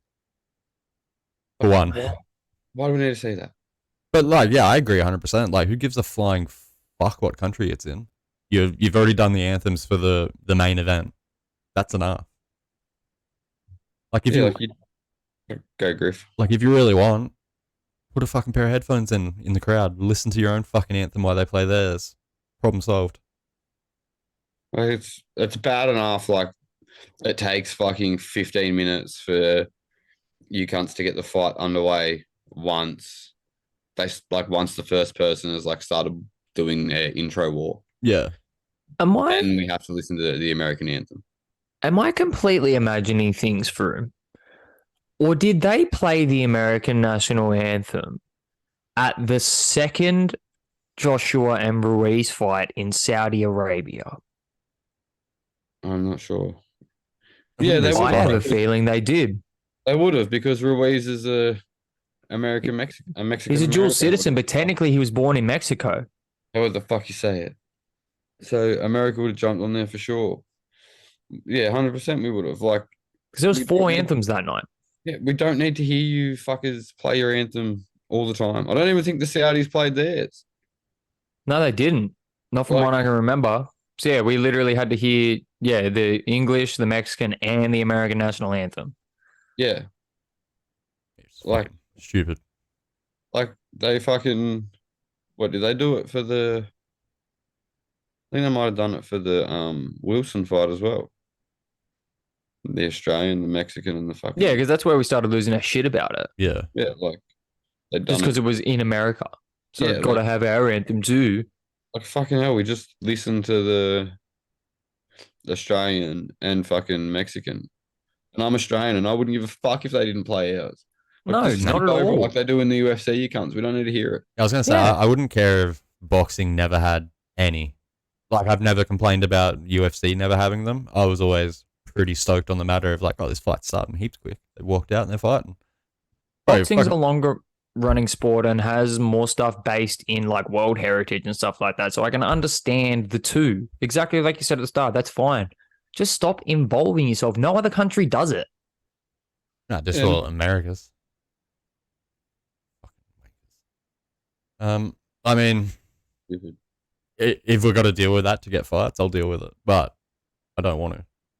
Fucking sands my Bernie that we have to deal with it. Like, just fuck it off. It does fucking stand it right up. And just like you said, like pick somebody that's Sandy. Fuck it all. Pick somebody better to sing the fucking song. That dude was an embarrassment. Hey. Not just to boxing, but to the world. Himself. Himself, his family, everything his family has ever stood for. You gotta imagine that fucking guy's fucking grandfather probably fought in the war for him to fucking look like that. And just his whole attitude as well. Like, you can tell that his attitude and inflection in the way that he sings is literally just the entire attitude and the inflection of the country of America. In the sense of like, we're here too. Yeah.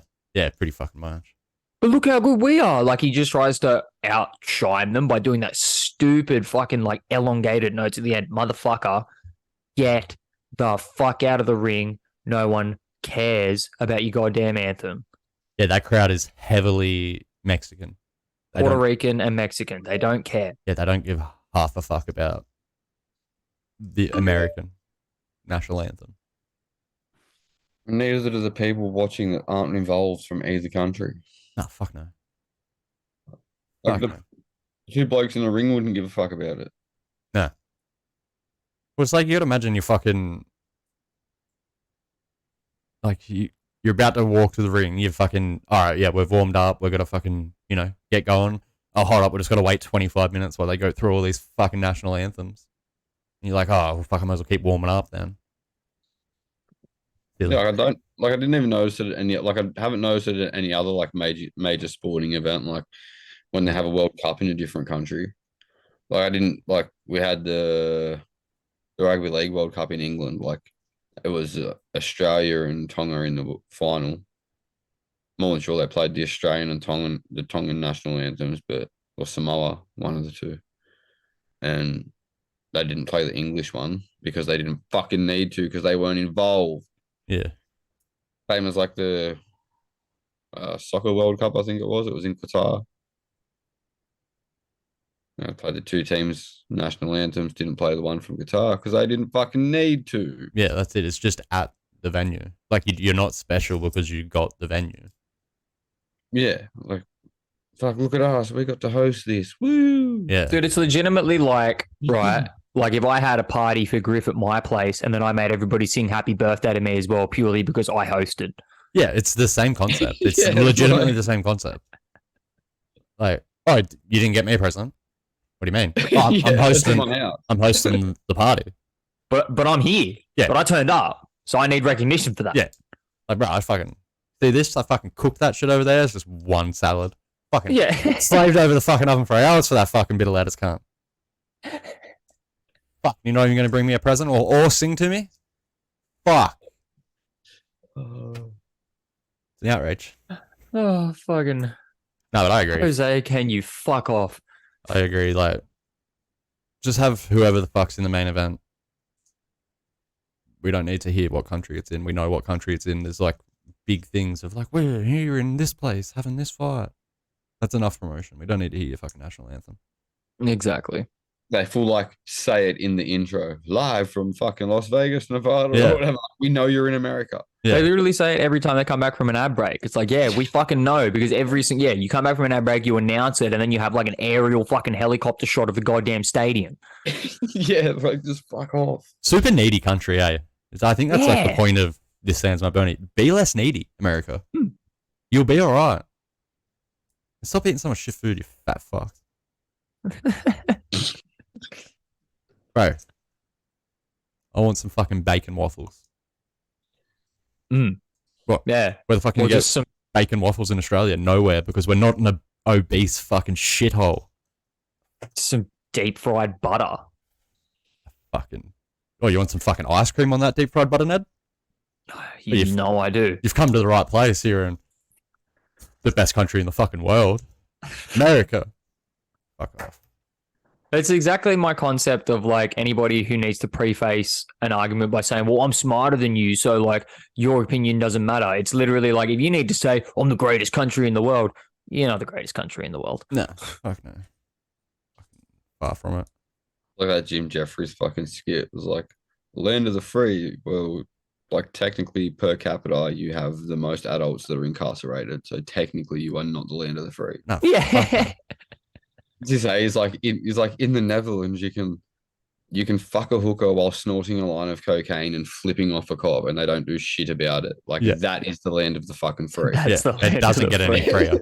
It literally gets no freer than that. Oh, fucking hell. But speaking of free, all our content's free. And where can they find it, Griff? Oh, I'm glad you asked, Ned. I'm glad you fucking asked, to be honest. They can find it Instagram, Facebook, TikTok, Twitter, fucking YouTube, Apple, Spotify. Pretty much if you go to Google and you type Eggplant Tornado Podcast, you'll find what you're looking for.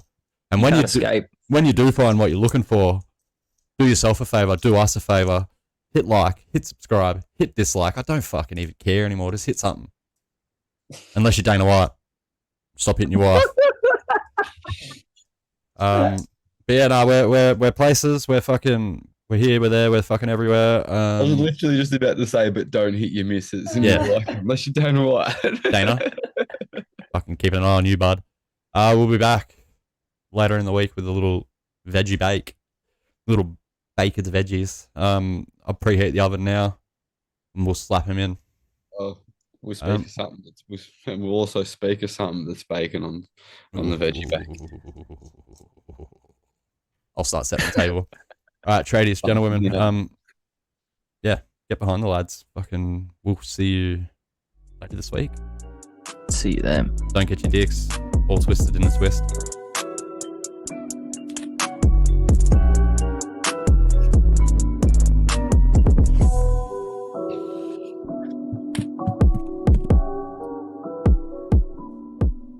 Hey, Daddy,